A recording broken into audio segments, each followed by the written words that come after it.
Hey everyone, welcome back to the channel. Tonight I'm here with some stories that'll help you unwind after whatever chaos your day threw at you. So grab your favourite drink, get comfortable, and let's dive into some tales that will make you feel a lot better about your own neighbours, co-workers, and family members.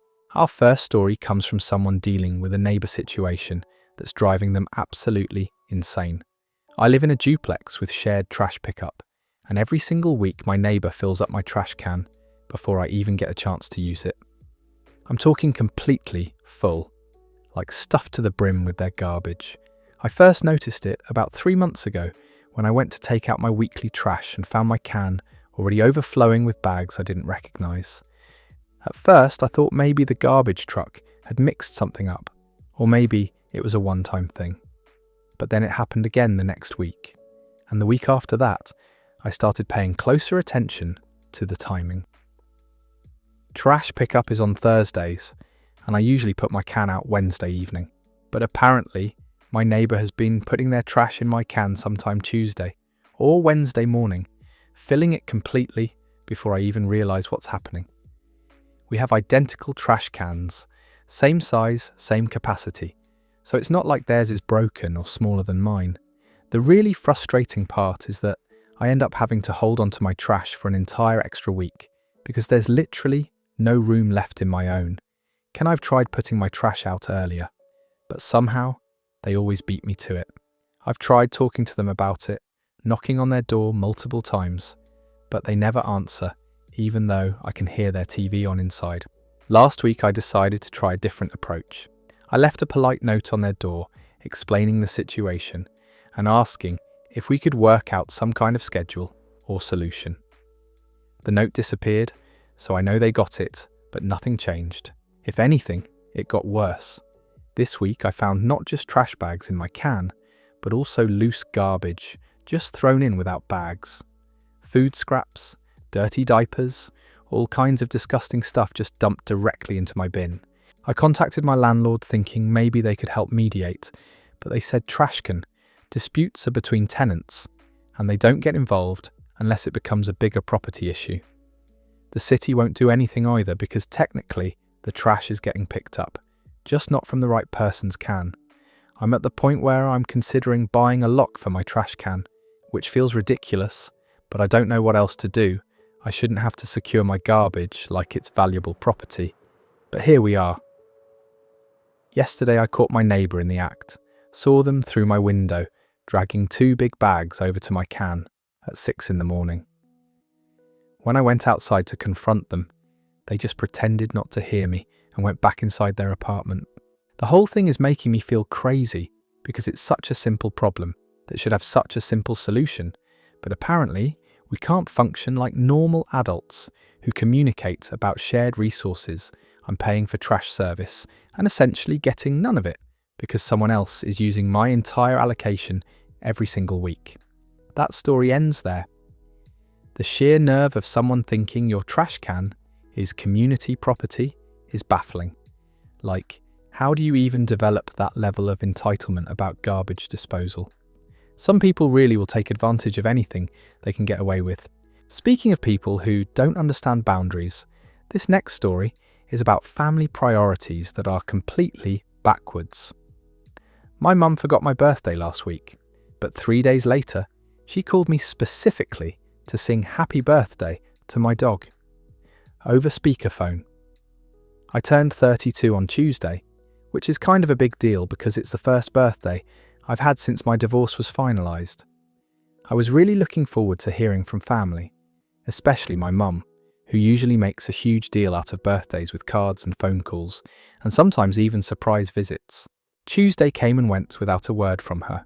Wednesday, nothing. By Thursday I was starting to feel pretty hurt, but I figured maybe she was busy or dealing with something stressful. I almost called her myself, but decided to wait and see if she'd remember on her own. Friday afternoon my phone rings and I see it's my mum. Finally, I thought, better late than never. I answer and immediately hear her singing, but not to me. She's singing happy birthday to Max, my golden retriever, in this baby voice she uses when she talks to animals. She's going through the whole song, complete with his name at the end, while I'm standing there holding the phone trying to figure out what's happening. After she finishes the song, she starts talking to Max directly through the phone, like he's going to respond, asking how his birthday was, if he got any special treats, telling him she loves him and hopes he had the best day ever. Meanwhile, I'm standing there like a ghost, completely forgotten while my mother has an entire conversation with my dog about his fake birthday. The thing is, I don't even celebrate Max's birthday. I don't know his exact birthday because he was a rescue, so the date my mum was celebrating was just a random day she'd apparently decided was his special day. She'd somehow remembered this made-up birthday for my dog while completely spacing on the actual birthday of her actual human child. When she finally acknowledged my presence on the call, I mentioned that my birthday had been earlier in the week. You could hear the panic in her voice as she realised what she'd done. She started apologising and making excuses about how busy work had been and how the days had just gotten away from her. But then she spent another 5 minutes asking about Max's birthday celebration and whether I'd gotten him a special toy. The conversation ended with her promising to make it up to me, but honestly, the damage was done. It's hard to feel like a priority when your parent remembers your pet's imaginary birthday, but forgets your real one. And the fact that she called specifically to sing to the dog just made it worse. It wasn't like she called for something else and happened to remember Max. She had put his fake birthday on her calendar and completely missed mine. I love that my mum cares about Max. I really do.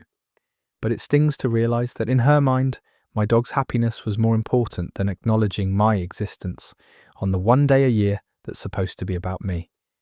That story is over. The priorities here are absolutely wild. Remembering a fake dog birthday while forgetting your own child's actual birthday is next level absent-minded and somehow makes it hurt even more. The fact that she called specifically for the dog just adds insult to injury. This next one is about workplace behaviour that's so petty it's almost impressive. My co-worker has been taking credit for my emails by forwarding them to our boss with one sentence added at the end. This has been going on for about 2 months now, and I'm starting to lose my mind over it. It started small with emails about project updates or client communications. I'd send something detailed and comprehensive to the team, and an hour later I'd see that he'd forwarded my exact email to our manager with something like, "Thought you should see this important update," or "Wanted to make sure this was on your radar," tacked onto the bottom. At first I thought maybe he was just being helpful, trying to make sure important information reached the right people. But then I noticed he was only forwarding emails that made me look good or showed significant progress on projects I was leading. He never forwarded the mundane stuff or anything that might be considered routine communication. The pattern became clear when I sent a detailed analysis of a client's feedback that included specific recommendations for moving forward. It was probably 3 pages long and took me most of the afternoon to put together. Within an hour, he'd forwarded it to not just our manager, but the entire leadership team, with the addition of, "Here's the strategic analysis we discussed. Let me know if you need any clarification." We never discussed any strategic analysis. I wrote the entire thing independently and never even mentioned it to him before sending it out. But suddenly he's positioned himself as either a collaborator or the person who requested the work in the first place. The most frustrating part is how subtle it is. He's not claiming he wrote my emails or explicitly taking credit for my ideas. He's just inserting himself into the conversation in a way that makes it look like he was involved in creating or managing the work I'm doing. To anyone reading the forwarded emails, it probably looks like we're working together, or that he's overseeing my projects. I started paying closer attention and realised he does this with other people's work too, but I seem to be his favourite target. Maybe because I tend to write thorough, detailed emails that make good impressions when forwarded up the chain. He's basically using my communication style to make himself look more engaged and strategic than he actually is. Last week I decided to test my theory. I sent an email about a successful client presentation that included specific metrics and positive feedback. Sure enough, 2 hours later, it was forwarded to our director with his comment about how the client engagement strategy was paying off. Again, we never discussed any client engagement strategy, and he wasn't even at the presentation I was reporting on. When I brought this up with him directly, he acted confused and said he was just trying to keep everyone informed. He claimed he thought I wanted visibility for my work and was helping by making sure it reached the right people. But that doesn't explain why he adds commentary that makes it sound like he was involved in the work or decision-making process. I'm not sure how to handle this without looking petty or territorial. It's not like he's stealing my work outright, but he's definitely stealing credits in a way that's hard to call out without sounding paranoid. And the worst part is that it's probably working. Leadership probably does think he's more involved and strategic than he actually is, while I look like just the person doing the actual work rather than someone who can think strategically about it. That story comes to an end. The passive-aggressive brilliance of this scheme is actually kind of impressive, even though it's completely unethical. He found a way to look important and strategic without doing any actual work, just by adding one sentence to other people's efforts.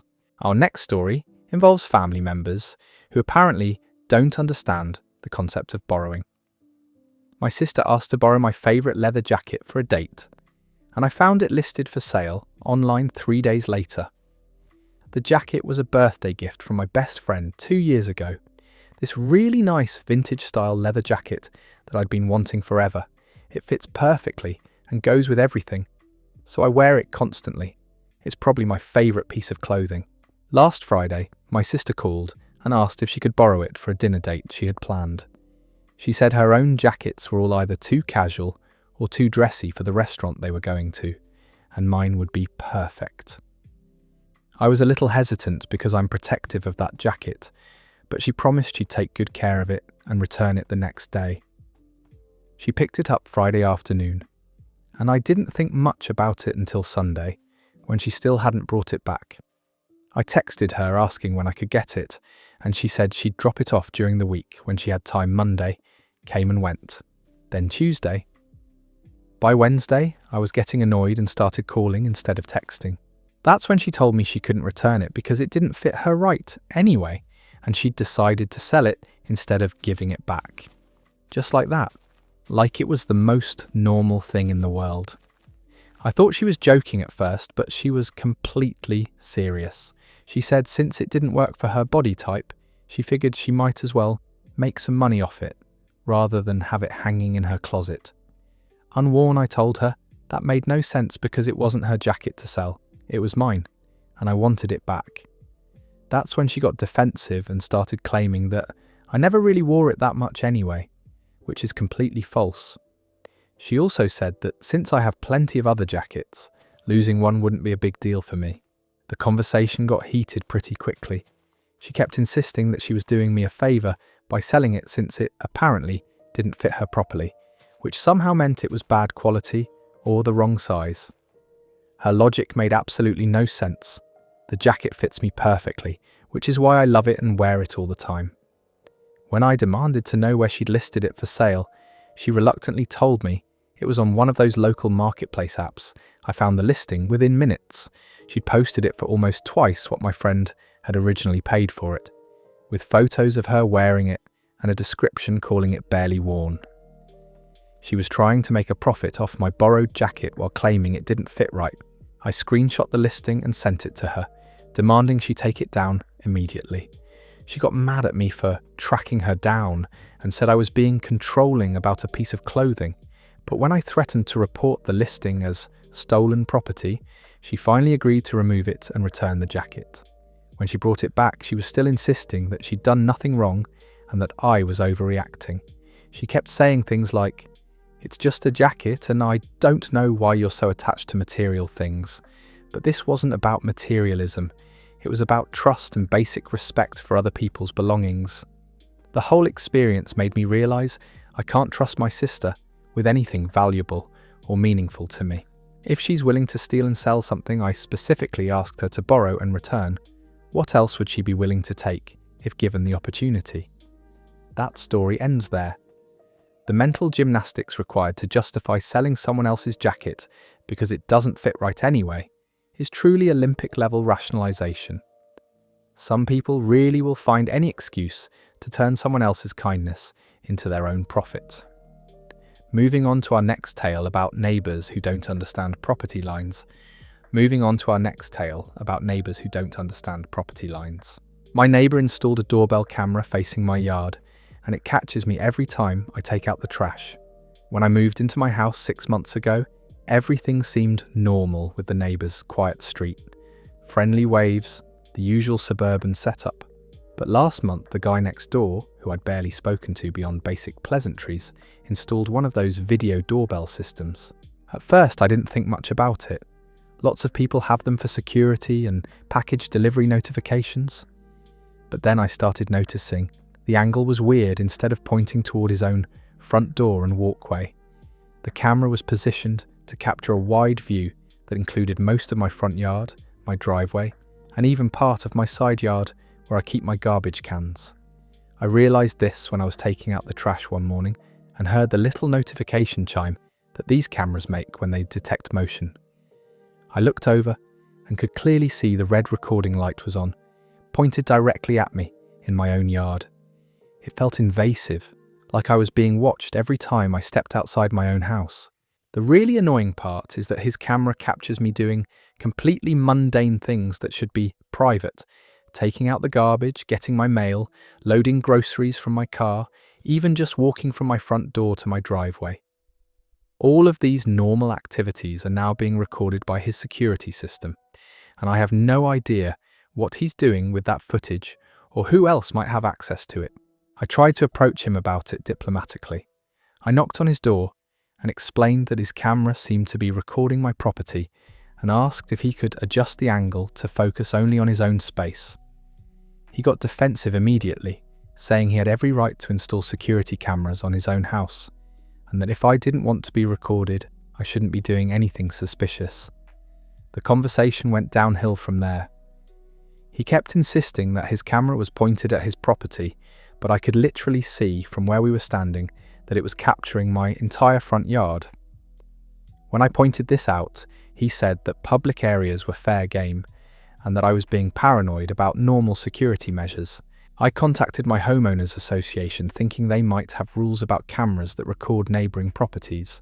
They said they'd look into it, but that these situations were usually handled between neighbours and rarely required official intervention unless there were serious privacy violations or harassment involved. The city zoning office was more helpful. They confirmed that security cameras shouldn't be positioned to intentionally record neighbouring private property, but enforcement was complaint-driven and would require documentation of exactly what was being captured. They suggested I take photos showing the camera angle and keep a log of when I noticed it recording me. Meanwhile, the situation has made me completely self-conscious about my own front yard.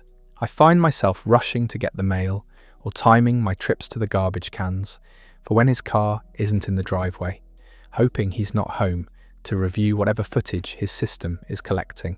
It's ridiculous that I feel like I need to sneak around my own property. Last week, I caught him watching the camera feed on his phone while standing in his garage. When he saw me notice, he made a big show of waving at me like we were best friends. The whole thing felt creepy and deliberate, like he was enjoying the fact that I knew I was being monitored. I'm considering installing my own camera system just to level the playing field, but that feels like escalating a situation that shouldn't exist in the first place. All I want is to take out my trash without being recorded by someone who thinks my daily routine is his business to monitor. That story ends there. The fact that he's essentially turned his security camera into surveillance equipment for his neighbour's yard is seriously creepy behaviour. Some people really will use technology to justify being nosy about everyone else's business. This next story is about friendship that's apparently very one-sided. My friend only calls when she needs a ride, and if I ever ask for help, she's suddenly busy. I've known Melissa for about 3 years, and for the longest time, I thought we had a pretty solid friendship. We met through mutual friends and seemed to click right away. We'd hang out, grab dinner, text each other about random stuff throughout the week, normal friend things. But over the past year, I've started noticing a pattern that's been bothering me more and more. Every single time Melissa calls me, it's because she needs transportation somewhere.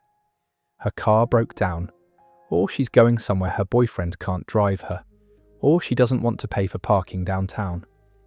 Without fail, every phone call starts with small talk, and then transitions into asking if I can give her a ride. At first, I didn't mind helping out. That's what friends do, right? If someone needs a ride and you're available, you help them out. But it's been happening so frequently that I've basically become her personal Uber service. She needs rides to work when her car is in the shop, rides to the airport, rides to parties, rides to doctor appointments. I've probably driven her somewhere at least twice a month for the entire past year. The thing that really started bothering me was realizing that these transportation requests were literally the only times she initiated contact with me. She never called just to chat, never texted to see how I was doing, never suggested hanging out, unless it involved me picking her up from somewhere. Our entire friendship had become centered around her transportation needs. I decided to test this theory a few months ago when my own car was having issues. I called Melissa and explained that I needed to get to a job interview across town and asked if she could give me a ride. Suddenly she was swamped with work commitments, family obligations, and various other responsibilities that made it impossible for her to help. The same thing happened when I asked if she could help me move some furniture from my old apartment to my new place. Too busy. When I needed someone to drive me to pick up a rental car after mine got rear-ended, she had sudden plans that couldn't be changed. Every single time I've asked for any kind of help or support, she's been conveniently unavailable. But the very next week after the furniture moving incident, she called asking if I could drive her to a concert because she didn't want to deal with downtown parking. When I pointed out that she'd been too busy to help me move just days earlier, she acted like it was completely different because her request was just a quick favour, while mine was a big-time commitment. The most frustrating part is how she frames these requests. She never just asks for a ride directly. Instead, she'll call and spend 15 minutes talking about how stressed she is about getting somewhere, how expensive rideshare services are, how inconvenient public transportation is, until I feel obligated to offer to drive her. It's manipulation disguised as friendship. Last month, I decided to stop offering rides and see what happened to our friendship. When she called with her usual transportation crisis, I just listened sympathetically, but didn't volunteer to help. The conversation ended awkwardly, and I haven't heard from her since. 3 weeks of complete silence, which pretty much confirms that our entire friendship was built around her using me as free transportation. The whole experience has made me realize how one-sided our relationship really was. I was always the one reaching out to make plans, always the one offering help, always the one being flexible and accommodating. She was just showing up when she needed something and disappearing when I needed support. That story is over. The selective availability when someone needs help versus when they're asking for help is such a classic user move. It's amazing how quickly these friendships disappear when you stop being useful to people. Moving along to something much more heartwarming. My grandma keeps every birthday card I've ever sent her, and she has a shoebox labelled with my name on it. I found this out completely by accident last weekend when I was helping her organise some storage closets in her house. She's been talking about decluttering and maybe downsizing to a smaller place, so I offered to come over and help her sort through old boxes and decide what to keep. We were going through a closet in her bedroom when I pulled down this shoebox from the top shelf. It had my name written on it in her careful handwriting, and when I asked what was inside, she got this embarrassed look and tried to take it away from me. Of course, that just made me more curious, so I opened it before she could stop me. Inside were birthday cards, dozens of them, maybe close to 50, all organised chronologically and held together with rubber bands by year. Every single birthday card I'd ever sent her since I was probably 7 years old was in that box. The early ones were those kid cards with cartoon characters, and my messy handwriting inside saying things like, "Happy birthday, Grandma, love you." The more recent ones were more sophisticated, but she'd kept every single one. What really got to me was seeing how she'd organised them. Each year was bundled separately, and she'd written the year on a little sticky note attached to each bundle. I could see the progression from my childhood scrawl to my teenage attempts at being funny, to my adult cards where I tried to write more meaningful messages about how much she meant to me. She was so embarrassed about me finding her card collection. She kept saying it was silly and that she knew she should probably throw them away since they were just taking up space. But I could tell how much they meant to her by how carefully they were stored and organised. These weren't just cards thrown in a box. They were treasured keepsakes that she'd been saving for years. Looking through them was like a timeline of our relationship and my own growing up. I could remember picking out some of the earlier cards at the store with my mum, trying to find ones with the right balance of pretty pictures and funny messages. The teenage years had cards with sarcastic humour that probably seemed hilarious to me at the time. The recent ones showed me actually thinking about what I wanted to say to her. What really struck me was that she'd kept even the simplest ones. Cards where all I'd written was "Happy Birthday" and signed my name. Cards that probably took me 30 seconds to fill out and mail. To me, they were just obligatory birthday cards, but to her they were worth saving and organising and keeping in a special place. I told her there was no way she was throwing those cards away, that they were probably some of the most meaningful things in her house. She smiled and admitted that sometimes, when she was feeling lonely, she'd go through the box and read the messages I'd written over the years. It helped her remember all the birthdays we'd celebrated together and made her feel connected to me even when I wasn't around. Now I'm extra thoughtful about the birthday cards I send her. Knowing that she's going to keep them forever and potentially read them again when she misses me makes me want to put more effort into choosing the right card and writing something meaningful inside. It's such a simple thing, but it means the world to her. That story ends there. The image of a grandmother carefully organising and treasuring every birthday card from her grandchild is absolutely precious. Sometimes the smallest gestures mean more to people than we could ever imagine. Our next story takes us back to workplace frustration. My boss keeps scheduling meetings during my lunch break and says we can eat while we talk, but he never eats. This has been happening for about 2 months now, and it's driving me absolutely crazy. I work a pretty standard 9 to 5 job, and my lunch break is officially from noon to 1. It's the only real break I get during the day, and I really need that time to decompress and actually eat something. But my boss has developed this habit of scheduling last-minute meetings right at noon. He'll send out a calendar invite at like 11:30 saying we need to discuss some urgent project update or client issue, and the meeting is always scheduled for exactly my lunch hour. When I mention that it's my lunch break, his response is always the same. "No problem, just bring your lunch and we can eat while we talk." Here's the thing though, he never brings food to these meetings, ever. So I'm sitting there trying to eat a sandwich while he's talking at me about quarterly projections or whatever crisis has come up, and he's just watching me eat while he continues the meeting like it's totally normal. It's awkward and uncomfortable, and I can never really focus on what he's saying because I'm trying to quickly consume my food before the meeting ends. The meetings always run long too. What he says will be a quick 15-minute check-in, turns into 45 minutes of detailed discussion about strategy and timelines. By the time we're done, my lunch break is completely shot and I have to go straight back to regular work without having had any actual break time. I've tried bringing this up with him multiple times. I've explained that lunch is my only real break during the day and that I need that time to recharge for the afternoon. His response is always that these are urgent matters that can't wait, and that eating during meetings is a normal part of business culture. But if it's so normal, why is he never eating during these meetings? Last week I decided to test something. When he scheduled another noon meeting, I didn't bring lunch.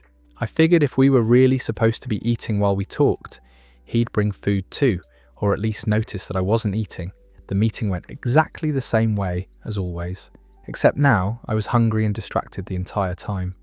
He never mentioned food or seemed to notice that neither of us was eating. The whole thing feels like a power play disguised as flexibility. He gets to use my lunch break for work purposes, while pretending he's being accommodating by letting me eat during meetings. But since he's not eating, it's really just him taking away my break time, while making it seem like he's doing me a favour. I've started blocking out my lunch hour on my calendar and marking it as unavailable, but he just schedules meetings anyway, and then acts surprised when I mention the conflict. Yesterday, he actually said that I seemed inflexible about lunch timing, and that successful people need to be adaptable about when they eat. The irony is that he takes his own lunch break religiously. Every day from 12:30 to 1:30, his office door is closed, and his calendar shows him as unavailable. He never schedules meetings during his own lunch hour, or suggests that we could eat while discussing urgent business matters during his break time. That story comes to an end. The selective application of meeting flexibility is such classic boss behaviour. He can protect his own lunch break while treating yours like optional work time that happens to involve food. This next one involves roommate behaviour that's both annoying and creative in the worst way. My roommate uses my expensive shampoo but fills the bottle with water when it gets low, so I never know when I'm actually out. I discovered this about 3 weeks ago when I was washing my hair and noticed the shampoo felt different. It wasn't lathering properly, and when I looked at the bottle more closely, I could see it was way more watery than it should have been. At first, I thought maybe I'd accidentally gotten water in it or something, but then I realised my roommate Hannah had been using my bathroom products without asking. She has her own bathroom, but mine has better lighting or something, so she's been coming in there to get ready in the mornings while I'm still asleep. The really sneaky part is how she's been covering her tracks. Instead of just using my shampoo until it runs out like a normal person, she's been topping off the bottle with water every time she uses it. So the bottle always looks full, but the actual shampoo gets more and more diluted until it's basically expensive water with a hint of coconut scent. I started paying attention and realised she's been doing this for months. What I thought was really long-lasting shampoo was actually just her stretching out my $15 bottle by watering it down bit by bit. By the time I figured out what was happening, I was basically washing my hair with tap water that cost me $15. When I confronted her about it, she acted like it was no big deal. She said she was only using a little bit and that adding water made it last longer for both of us. But I never agreed to share shampoo with her, and definitely didn't agree to have her turn my good shampoo into some weird diluted version that doesn't actually clean anything. She offered to buy me a new bottle, but that's not really the point. The point is that she's been sneaking into my bathroom, using my stuff without permission, and then trying to hide it by essentially stealing the product while leaving me with watered down nonsense. It's like a new form of theft where you technically don't take the item. You just make it useless while pretending it's still there. I've had to start keeping my shampoo in my bedroom, which feels ridiculous. I shouldn't have to hide toiletries from my roommate like they're valuables, but apparently that's where we are now. That story ends there. The creative audacity of watering down someone's shampoo to cover up the theft is actually kind of brilliant in the most annoying way possible. Some people really will find the most elaborate ways to avoid just asking permission or buying their own stuff. Our next story is about family nicknames that refuse to evolve with age. My dad still calls me kiddo, even though I'm 31 and married, and honestly, I secretly love it, but pretend to be annoyed because I think I'm supposed to. This has been going on my entire life, obviously, but it's gotten more noticeable now that I'm married and my husband witnesses these interactions. Every phone call starts with, "Hey kiddo."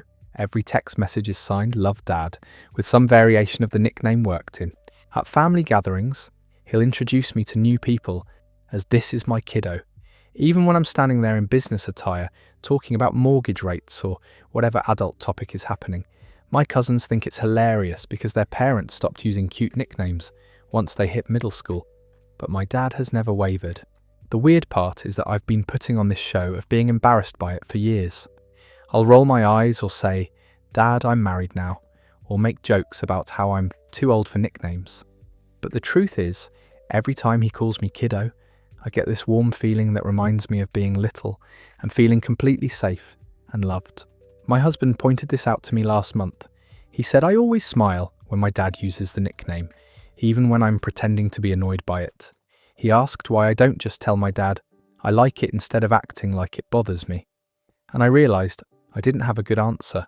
I think somewhere along the way I internalised this idea that adults are supposed to outgrow childhood nicknames, that there's something immature about enjoying being called kiddo when you have a mortgage and a 401k. But why?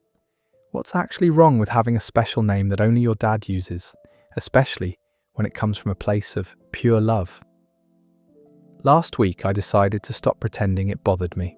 When my dad called and started with his usual, "Hey kiddo," I didn't make any jokes about being too old for it. I just said, "Hey" back and had a normal conversation. It felt so much more natural than putting on the whole eye-rolling performance I'd been doing for years. I think my dad noticed the change too, because he seemed more relaxed about using the nickname. Maybe he'd been worried that it actually did bother me and had been trying to gauge my reaction all this time. Now that I'm not giving him grief about it, he seems more comfortable just being the dad who calls his adult daughter kiddo without apology. The funny thing is that I hope he never stops. When I'm 50 and have kids of my own, I still want to be his kiddo. There's something really beautiful about having that one person who knew you when you were actually small and refuses to see you any other way. That story is over. The realization that you've been performing annoyance over something that actually brings you joy is such a relatable moment of self-awareness. Sometimes we get so caught up in what we think we're supposed to feel that we forget to pay attention to what we actually feel. This next tale involves a neighbour who's apparently confused about ownership. My neighbour keeps asking if he can borrow my lawnmower, and I haven't seen it since the second time I said yes. The first time was about 6 weeks ago when he knocked on my door and explained that his mower was broken and he really needed to get his grass cut before his homeowners association sent him a violation notice. It seemed like a reasonable request from someone in a bind, so I told him, sure, just bring it back when he was done. He returned it the same day, thanked me profusely, and even offered to cut a strip of my grass along our shared fence line. As a thank you, everything seemed normal and neighbourly. I figured it was a one-time thing and didn't think much about it. 2 weeks later, he was back at my door with the same request. His mower was apparently still broken, or broken again, and he was hoping to borrow mine just one more time. I was a little hesitant because I needed to cut my own grass that weekend, but he promised he'd have it back within a few hours. That was 3 weeks ago, and I haven't seen my lawnmower since. Every time I've gone over to ask about it, he's either not home or gives me some excuse about why he can't return it right then. First it was that he'd loaned it to his brother-in-law. Then he said it was at his friend's house. Most recently he claimed it was in his garage, but his garage door opener was broken and he couldn't get it out. Meanwhile, I can see from my kitchen window that his lawn is perfectly maintained. Someone's definitely been cutting his grass regularly, and since his mower is supposedly broken, I'm pretty sure it's been my mower doing the work, but somehow it's never available when I need it back. I've tried being polite about it, then more direct, and now I'm getting frustrated. Last week, I told him I needed the mower back by Sunday because my own grass was getting out of control. He nodded and said absolutely, no problem. Sunday came and went with no mower and no explanation. The really annoying part is that he keeps asking neighbours about lawn care services and complaining about how expensive they are. He'll make comments about how hard it is to maintain a yard without reliable equipment, as if he's the victim in this situation, rather than the person who's essentially stolen my lawnmower through indefinite borrowing. I'm at the point where I'm going to have to either demand it back more aggressively or just accept that I donated a lawnmower to someone who's really good at making excuses. Neither option feels great, but I can't keep pretending this is normal neighbourly borrowing when it's clearly become permanent possession. That story comes to an end. The evolution from borrowing to permanent acquisition is such a classic move by people who push boundaries until they get what they want. Some neighbours really will take advantage of any kindness you show them. Our next story is about timing that couldn't be worse if it was planned. My sister announced her engagement during my college graduation party, and when I asked her about the timing, she said she didn't want to wait for another family event. The graduation was a really big deal for me because I was the first person in my family to finish college, and my parents had planned this whole celebration with relatives coming from out of state. We were about halfway through dinner when my sister Chloe stood up and tapped her wine glass to get everyone's attention. I figured she was going to make a speech about how proud she was of me, or something sweet like that. Instead, she launched into this announcement about how her boyfriend had proposed the night before, and they were engaged. Everyone immediately shifted their focus to her. People started getting up from their seats to hug her and look at the ring, asking questions about wedding plans and when it happened. Within minutes, my graduation party had completely transformed into an impromptu engagement celebration, and I was sitting there watching my big day become background noise. I tried to be gracious about it because I didn't want to cause drama at my own party, but inside I was really hurt. This was supposed to be my moment, my celebration, and suddenly I felt like just another guest at someone else's announcement. The rest of the evening was dominated by engagement talk, while my college achievement became this afterthought that people would occasionally remember to mention. After most of the guests had left, I pulled Chloe aside and asked her why she'd chosen that particular moment to share her news. Couldn't it have waited until the next day, or even until later that evening when the graduation focus had naturally wound down? That's when she gave me that response about not wanting to wait for another family event. She said our family doesn't get together that often, so when everyone was already assembled, it seemed like the perfect opportunity to share important news. She acted like I should understand and be happy that she'd chosen to include her announcement in my celebration. I pointed out that she could have planned her own gathering or made the announcement at literally any other time, but she got defensive. She said I was being selfish and that families are supposed to celebrate each other's good news together. She made it sound like I was wrong for wanting my graduation party to actually focus on my graduation. The whole thing left me feeling like my accomplishment didn't matter as much as her engagement. 4 years of hard work, student loans, late night studying, all of that effort to become the first college graduate in our family. And it got overshadowed by a ring and a proposal story that could have been shared any other day. That story ends there. The complete lack of awareness about appropriate timing is honestly stunning. There's sharing good news with family, and then there's hijacking someone else's milestone celebration because you can't wait 48 hours to be the centre of attention. Moving on to a story about friendship economics that don't quite add up. My friend refuses to split gas money on road trips because she says I was driving there anyway, which makes no sense since we're going together. This has happened on 3 different trips now, and each time I end up paying for all the gas while she acts like she's doing me a favour by coming along for the ride. The first time was a trip to visit our mutual friend, who lives about 4 hours away. We'd been planning it for weeks, talking about how fun it would be to surprise her and spend the weekend catching up. When we stopped for gas halfway there, I mentioned splitting the cost, and my friend looked at me like I'd asked her to pay my mortgage. She said since I owned the car and would have been driving there anyway, it didn't make sense for her to pay for gas. But that logic is completely backwards, because I wasn't planning to drive anywhere until we decided to take this trip together. The whole reason I was driving was because we both wanted to go, not because I had some independent need to travel 4 hours in that direction. I didn't want to argue about money and ruin the trip, so I just paid for the gas and figured maybe she'd offer to cover other expenses like meals or something.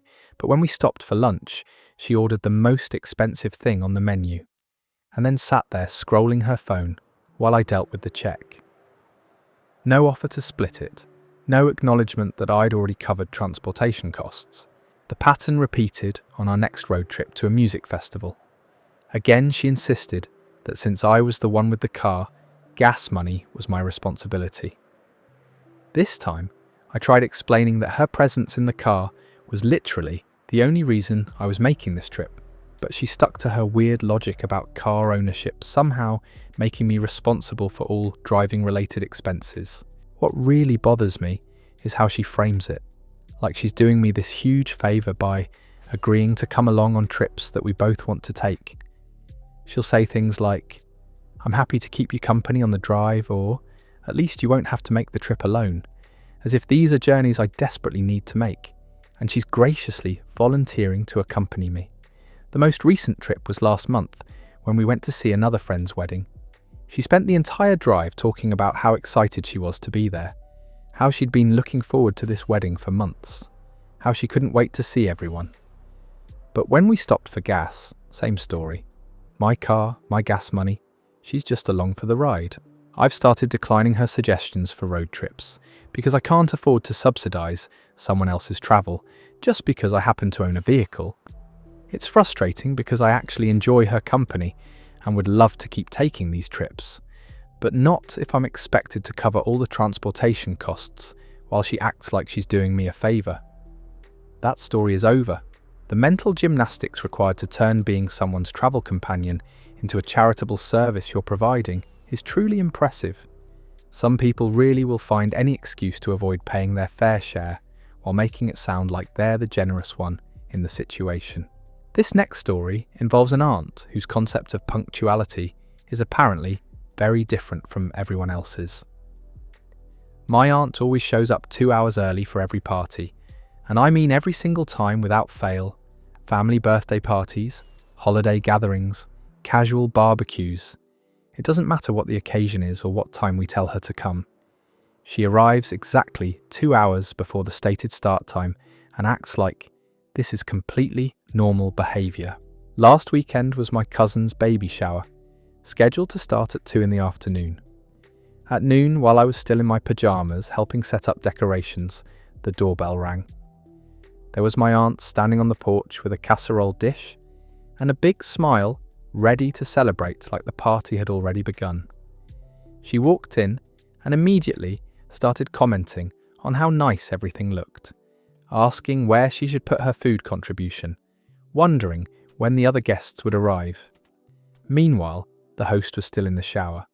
Half the decorations weren't up yet, and the guest of honour hadn't even gotten dressed, but my aunt just made herself comfortable and started rearranging the food table to make room for her dish. This happens at literally every family event's Christmas dinner. At 4, she's there at 2, asking if she can help with anything while we're still prepping vegetables. Someone's graduation party at 6, she shows up at 4 with a gift bag and expectations of immediate festivities. It's like she's operating on her own time zone, where every invitation automatically means 2 hours earlier. The really awkward part is that she never seems to realise she's early. She'll make comments about how quiet things are or wonder aloud if maybe other people are running late, but never connects the dots that she's the one with the timing issue. In her mind, everyone else is just not as punctual as she is. We've tried adjusting for this by telling her different start times, but somehow she always figures out the real schedule and shows up 2 hours before that instead. She has this network of family members she calls to confirm details, and inevitably someone will mention the actual time, so our attempts to trick her into arriving at the right moment never work. Last month we decided to just embrace it and started factoring her early arrival into our party planning. We now begin setup 3 hours before events instead of 2, knowing that she'll be there to witness and potentially help with the final preparations. It's not ideal, but it's better than being caught off guard every single time. The strangest part is that she's never early for anything else in her life. Doctor's appointments, work meetings, social plans that don't involve family. She arrives right on time, or even a few minutes late, like a normal person. It's only family gatherings where she operates on this mysterious 2-hour early schedule that makes no sense to anyone but her. That story comes to an end.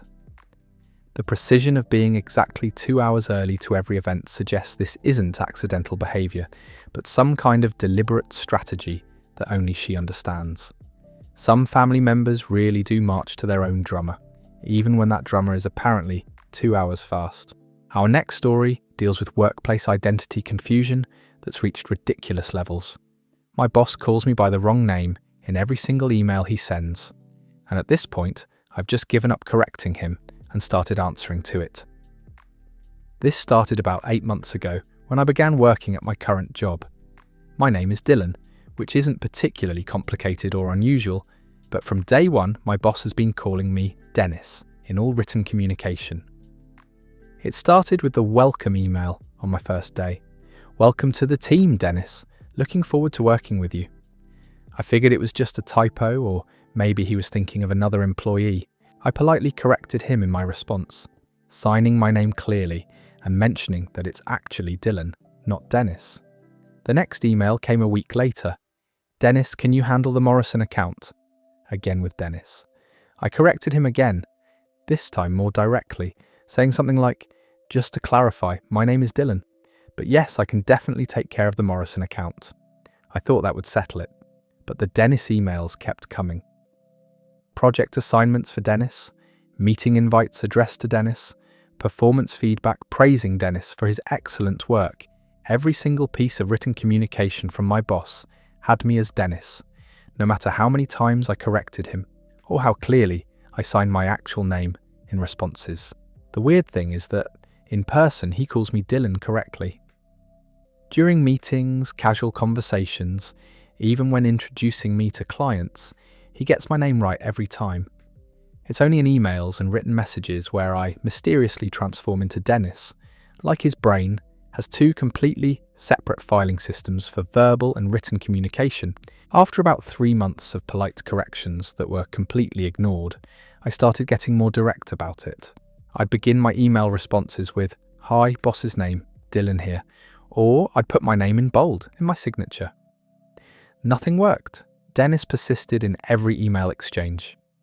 At the 6-month mark, I was getting frustrated enough to consider talking to HR about it. How hard is it to remember someone's actual name, especially when they correct you repeatedly? But then I realized that fighting this battle was taking up more mental energy than just accepting it. So now I answer to Dennis in all written communication. When he emails Dennis about quarterly reports, Dennis responds with the requested information. When Dennis gets assigned to new projects, Dennis confirms his availability and timeline. I've essentially become 2 people in this office, Dylan in meetings and Dennis in emails. The really strange part is that other people have started noticing and adapting to this weird dual identity system.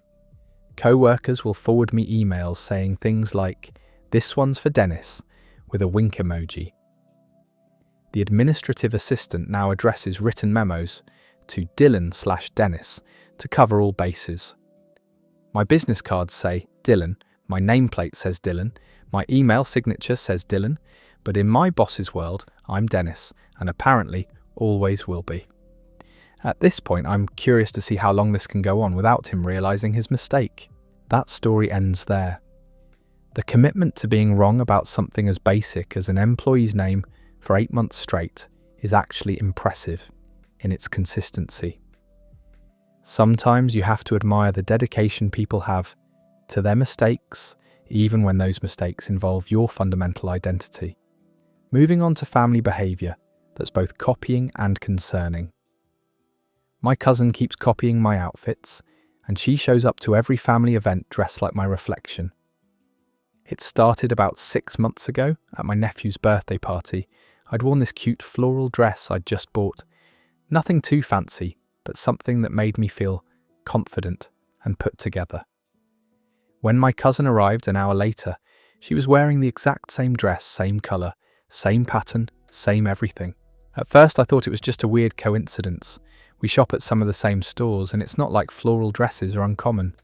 We laughed about it, took some photos together, and I figured it was just one of those funny things that happen sometimes in families, but then it happened again at my aunt's anniversary dinner. I'd worn a black blazer with dark jeans and ankle boots, a pretty standard outfit, but one I'd put some thought into. When my cousin walked in, she was wearing the exact same combination. Same style blazer, same wash of jeans, even the same type of boots. It was like looking in a mirror. The third time was when I knew it wasn't coincidence. I'd posted a photo on social media wearing a striped sweater and white pants a few days before our family barbecue. When my cousin showed up to the barbecue, she was wearing an identical striped sweater and white pants. Not similar, identical. She'd clearly seen my photo and went out to buy the same outfit. I started paying more attention and realised she'd been doing this for months. Every family gathering, every casual get-together, she'd show up dressed like she'd raided my closet. Sometimes the pieces were exact matches, other times they were close enough that it was obviously intentional copying. The most awkward part is that other family members started noticing too. My mum made a comment about how my cousin and I always seemed to coordinate our outfits, like we planned it ahead of time. My grandmother kept asking if we'd gone shopping together. Everyone thought it was this cute thing we were doing on purpose. I tried to brush it off at first, but it was getting embarrassing. People would see us together and make jokes about us being twins or ask if we were trying to start some kind of matching outfit trend. I felt like I couldn't wear anything to family events without wondering if she'd show up wearing the same thing. Last month I decided to test it. I posted a photo of myself in a really specific outfit, a vintage band t-shirt with a denim skirt and combat boots, something that took me a while to put together and wasn't exactly mainstream. Sure enough, at the next family dinner, there she was in the exact same combination. When I finally asked her about it, she acted like I was being paranoid. She said we just had similar taste and that it was flattering that we thought alike about fashion. But when I pointed out the specific instances where she'd copied outfits I'd posted online, she got defensive and said I was being possessive about clothing choices. Now I've started keeping my outfits secret until the day of family events. I don't post photos beforehand, and I try to pick things at the last minute so she can't plan ahead. It feels ridiculous that I have to strategize about what to wear to avoid being accidentally twinned by someone who's clearly doing it on purpose. That story ends there. The level of dedication required to stalk someone's social media for outfit inspiration and then recreate their exact look is honestly impressive in the most unsettling way. It's like having a fashion identity theft happening in real time at every family gathering. Moving on to another tale about neighbours who apparently don't understand volume control. My neighbour plays the same song every morning at 6 in the morning, and I now know every lyric against my will. The song is some upbeat pop anthem from about 5 years ago, the kind of thing that was everywhere on the radio and then disappeared, except in my neighbour's world, where it apparently never went out of style. It started about 4 months ago when new people moved into the apartment above me. At first I thought it was just part of their morning routine. Maybe they were getting ready for work and needed some energizing music. But it's the exact same song every single day, played at the exact same volume, at the exact same time. 6 o'clock on the dot, the opening chords start blasting through my ceiling. Not just loud enough for them to enjoy, loud enough that it penetrates through their floor, my ceiling, and into my bedroom, where I'm trying to sleep for another hour before my alarm goes off. It's like they've installed a concert sound system specifically designed to wake up the entire building. The song is one of those annoyingly catchy ones with repetitive lyrics and a chorus that gets stuck in your head for hours. After hearing it every morning for months, I know every word, every beat drop, every instrumental break. I could probably perform it karaoke style without looking at the lyrics screen. What makes it worse is that they don't just play it once and move on. They play it on repeat for at least 20 minutes, sometimes longer. So I get the full song experience multiple times every morning, whether I want it or not. By the time it finally stops, I'm completely awake and usually have the melody stuck in my head for the rest of the day. I've tried wearing earplugs, using a white noise machine, even rearranging my bedroom so my bed is as far from the ceiling as possible. Nothing blocks out the daily concert happening above my head. The bass line vibrates through the building structure, so even when I can't hear the lyrics clearly, I can feel the rhythm pounding through the floor. I finally worked up the nerve to go upstairs and talk to them about it. When I knocked on their door, the music was still playing at full volume. I had to knock pretty loudly, just to be heard over their morning soundtrack. When they finally answered, I could barely hear myself explain the situation over the music blasting in the background. The guy who answered seemed genuinely surprised that the music was bothering anyone. He said they'd been playing it at that volume for months, and nobody had complained before.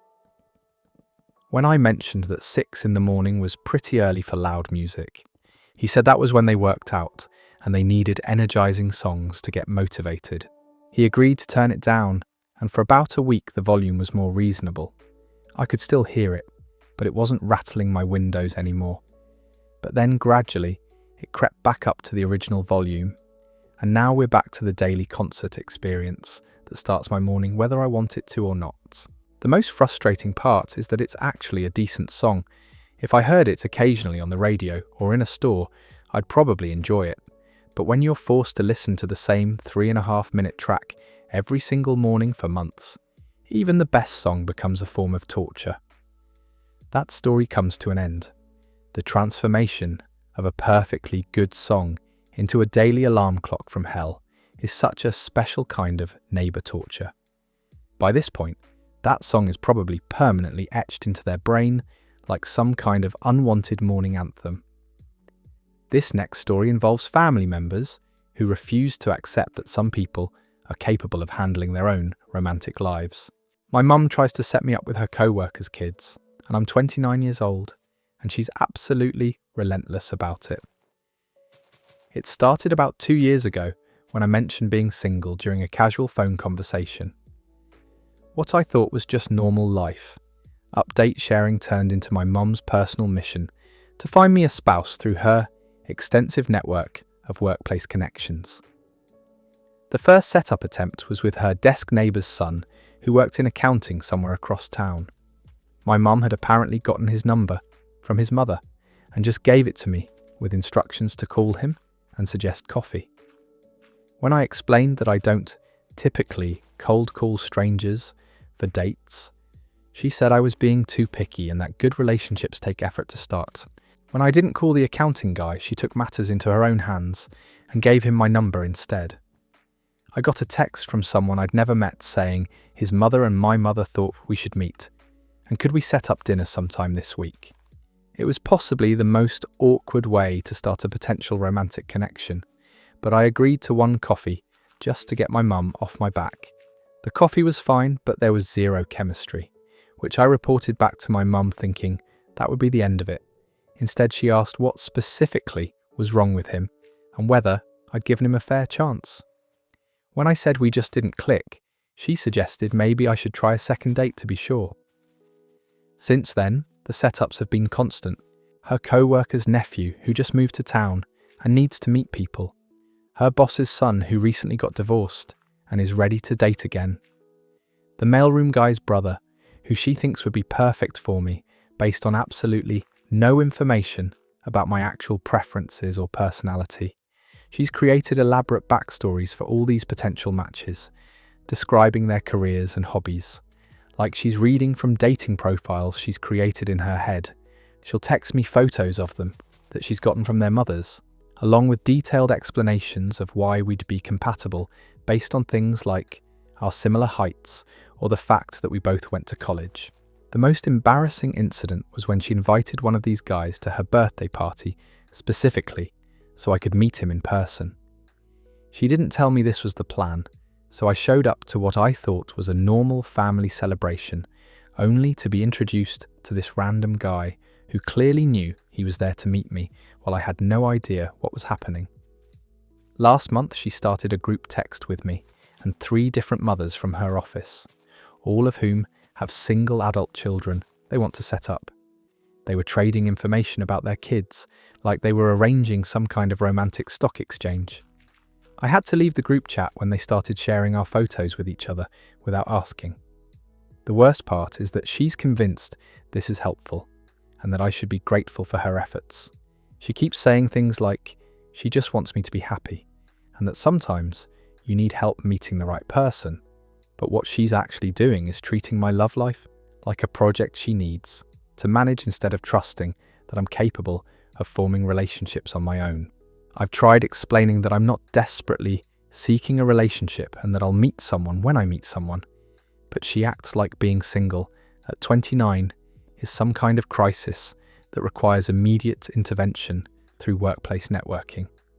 That story ends there. The image of mothers forming a group text to trade their adult children's dating information, like some kind of romantic commodity exchange, is both hilarious and horrifying. Some parents really can't accept that their grown children might be perfectly capable of managing their own romantic lives. This next tale is about friendship boundaries that got completely trampled during what should have been a simple girls' trip. My friend brought her new boyfriend to our girls' trip and then got mad when we didn't include him in everything. We'd been planning this weekend getaway for months, just the four of us who'd been friends since college.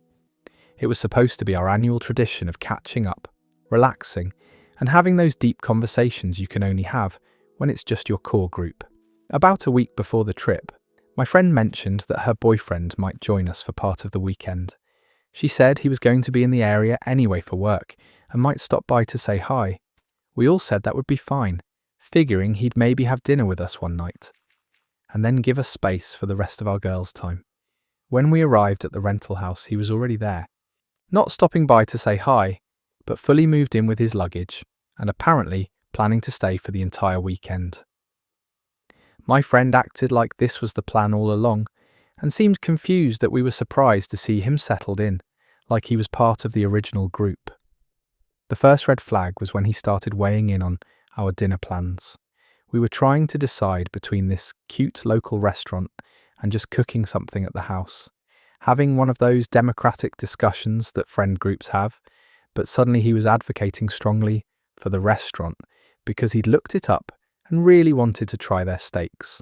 It wasn't his trip to plan, but somehow his preferences became part of the decision-making process.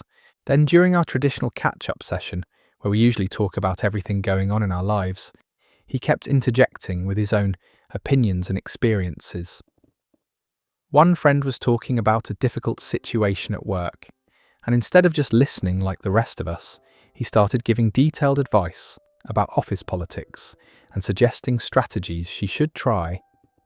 It completely changed the dynamic from supportive friend conversation to advice session with someone we barely knew. The breaking point came when we wanted to do our usual spa afternoon, something we do every year, where we do face masks and paint each other's nails and just veg out in our pajamas. When we suggested he might want to explore the town or find something else to do for a few hours, my friend got genuinely offended. She said we were being exclusionary and that couples shouldn't have to separate just because their friends were uncomfortable with their relationships. She started listing all the activities we could do as a group instead of having girl time, like hiking or going to a winery or exploring the local shops. All perfectly nice activities, but not the relaxing, intimate friend bonding we'd planned and looked forward to for months. When we tried to explain that we'd specifically planned this as a girls' trip, she accused us of being unsupportive of her relationship. The whole weekend became about managing this awkward dynamic instead of enjoying each other's company. Every conversation had to be filtered through the awareness that her boyfriend was there. Every inside joke had to be explained. Every plan had to accommodate someone who wasn't supposed to be part of the original group. By Sunday, we were all ready to go home early. What should have been a rejuvenating weekend with our closest friends turned into an exhausting exercise in politeness and inclusion for someone who'd inserted himself into plans he was never actually invited to join. That story is over. The audacity of turning a girls' trip into a couple's retreat and then getting mad when your friends want some actual friend time is truly something some people really will rewrite the entire purpose of an event to accommodate their relationship status without considering what everyone else signed up for. Moving to a much sweeter story about family traditions that never get old. My grandma calls me every night just to say goodnight, and she hangs up right after. It started about 3 years ago when I moved across the country for work. I was feeling pretty homesick those first few months, and my grandma could tell I was struggling with being so far from family. during our weekly phone calls. One night around 10 o'clock, my phone rang with her number. I answered expecting some kind of emergency, but she just said, "Good night, sweetheart. Sweet dreams. I love you." Before I could even respond, she'd hung up. I called her back thinking maybe we'd gotten disconnected, but she didn't answer. The next night, same thing. Phone rings at 10, I answer. She says goodnight and hangs up immediately. This time I realised it was intentional, and honestly, it made me smile more than any long conversation could have. There was something so pure about her just wanting to send me off to sleep with a loving voice, even from 2,000 miles away. Now it's been 3 years, and she hasn't missed a single night, even when she's been sick, even when she's travelling to visit other family members, even when I'm travelling, and in different time zones. Somehow she figures out when my bedtime is and calls to say goodnight. If I don't answer, she leaves the sweetest voicemail messages, telling me to sleep well, and that she loves me. The timing is always perfect too. She somehow knows exactly when I'm winding down for the night, right when I'm getting into bed or doing my final getting ready for bed routine. It's like she has some kind of internal clock that's synchronized with my schedule, even though we're in different time zones, and she has no way of knowing what my evening looks like. Sometimes I try to keep her on the phone longer, asking how her day was or telling her about something that happened to me, but she always redirects back to good night wishes and hangs up after maybe 30 seconds total. It's not that she doesn't want to talk to me. We have longer conversations other times, but these nighttime calls have this specific purpose that she sticks to religiously. My friends think it's the sweetest thing they've ever heard. When I'm out late and my phone rings at 10, they all know immediately who it is and will get quiet so I can answer. They've started referring to it as my good night call and will remind me to keep my phone on if we're somewhere with bad reception. The best part is that no matter how stressful my day has been or how anxious I'm feeling about tomorrow, hearing her voice say goodnight makes everything feel manageable. It's like having a security blanket made of love and consistency, this one small thing I can count on no matter what else is going wrong in my life. That story ends there. The consistency and pure love behind a 3-year streak of nightly goodnight calls is enough to restore anyone's faith in family connections. Sometimes, the smallest gestures carry the biggest emotional impact. This next story deals with workplace behaviour that's both gross and inconsiderate in the age of video calls. My co-worker eats loudly on video calls, and the microphone picks up every single crunch. This started when we went remote about 2 years ago, and everyone had to figure out video call etiquette. Most people learned pretty quickly to mute themselves when they weren't talking, especially during meal times. But apparently, nobody told my co-worker about this basic courtesy. Every single team meeting, without fail, she's eating something crunchy. Chips, carrots, apples, granola, crackers. It doesn't matter what it is, but it's always something that makes maximum noise when chewed. And she never mutes herself, so the entire meeting is accompanied by this soundtrack of aggressive crunching that comes through crystal clear on everyone's speakers. The worst part is that she seems to time her eating perfectly with other people's presentations. Someone will be sharing their screen and explaining important project details, and all you can hear in the background is crunch, crunch, crunch, like she's providing her own sound effects for the meeting. It's incredibly distracting and makes it hard to focus on anything being discussed. I've watched other people on the call try to give subtle hints.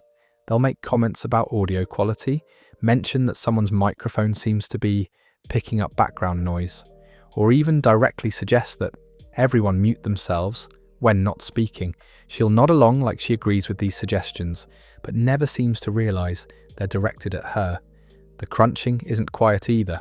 It's the kind of aggressive chewing that suggests she's really going to town on whatever snack she's chosen for that particular meeting.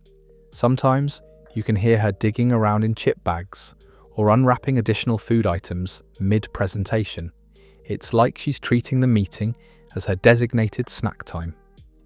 Last week we had a client presentation, and she was eating what sounded like an entire bag of pretzels during the most important part of the pitch.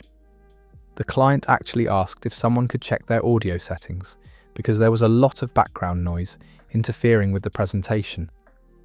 Meanwhile, she just kept crunching away, completely oblivious to the fact that she was sabotaging our professional image. I finally decided to send her a private message during one meeting, just a gentle reminder that her microphone was picking up eating sounds. She responded that she was sorry, but she gets low blood sugar during long meetings and needs to eat to stay focused, which would be understandable if she would just mute herself while chewing. The strangest part is that she's perfectly professional in every other way.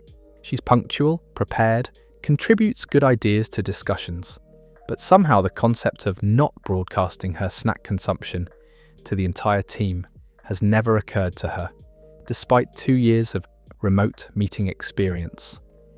That story comes to an end. The complete obliviousness to how disruptive loud eating sounds on video calls is honestly impressive after 2 years of remote work experience. Some people really do seem immune to basic video call etiquette, no matter how many hints they receive. Moving on to family dynamics that involve some interesting definitions of obligation. My sister keeps asking me to babysit for free, and when I suggest she pay me like she would any other sitter, she calls it family duty. It started about 6 months ago when she got divorced and needed help with her 2 kids. While she figured out her new work schedule, I was happy to help during the transition because that's what family does during tough times. But the transition period has apparently become permanent. Every week, sometimes twice a week, I get texts asking if I can watch the kids for a few hours. Sometimes it's for legitimate work meetings, but increasingly it's for things like getting her nails done, going to book club, or meeting friends for dinner, activities that are nice to have, but not exactly emergencies. Last month I mentioned that regular babysitting usually involves some kind of payment. Even between family members, I wasn't asking for a fortune, just maybe $20 or $30 for a 4-hour evening, which is way less than she'd pay a professional sitter. Her response was immediate outrage about how families are supposed to help each other without expecting money. She launched into this whole speech about how, when we were kids, our aunts and uncles watched us for free all the time, and that's just how families work. She said asking for payment was turning a family relationship into a business transaction, and that she was disappointed I would prioritize money over helping my own sister. The thing is, I don't mind helping occasionally, but it's become this regular expectation without any acknowledgement that I'm giving up my free time and energy. When I pointed out that she pays for childcare during the week, she said that's different because those are strangers providing a professional service, not family members fulfilling their natural obligations. What really bothers me is the double standard. When she needs help moving furniture or fixing something at her house, she hires people and pays them without question, but somehow, when it comes to watching her children, that's supposed to be free labor because we share DNA. Last weekend, she asked me to watch the kids so she could go to a concert with friends. When I said I couldn't do it for free anymore, she accused me of being selfish and not caring about her happiness or my nephew's well-being. She said real families support each other through difficult times without keeping score. I ended up not watching the kids that night, and she had to pay an actual babysitter $60 for the evening. She texted me later saying she hoped I was happy that she had to spend money she didn't have, because her own sister wouldn't help her family. Now there's this weird tension at family gatherings where she makes passive-aggressive comments about how some people care more about money than family bonds. Meanwhile, the kids keep asking when I'm coming over again, which makes me feel guilty for setting boundaries with their mother. That story is over. The transformation of occasional family help into expected free labor is such a classic manipulation tactic. Using guilt and family obligations to justify not paying for regular childcare services really shows how some people will twist any relationship into their personal convenience. Moving on to a story about navigation that's become a family adventure nobody asked for. My dad refuses to use GPS but always gets lost, and we've taken scenic routes to every event this year. He's convinced that his internal sense of direction is superior to any technology, and that using a GPS is somehow cheating or shows weakness. This philosophy has led to some incredibly memorable journeys to places that should have taken 20 minutes to reach. Last month we were going to my cousin's wedding, which was at a venue about an hour away in a part of town none of us had been to before. I suggested putting the address into his phone's GPS, but he waved me off, saying he'd looked at the general area on a map and had a good sense of where we were going.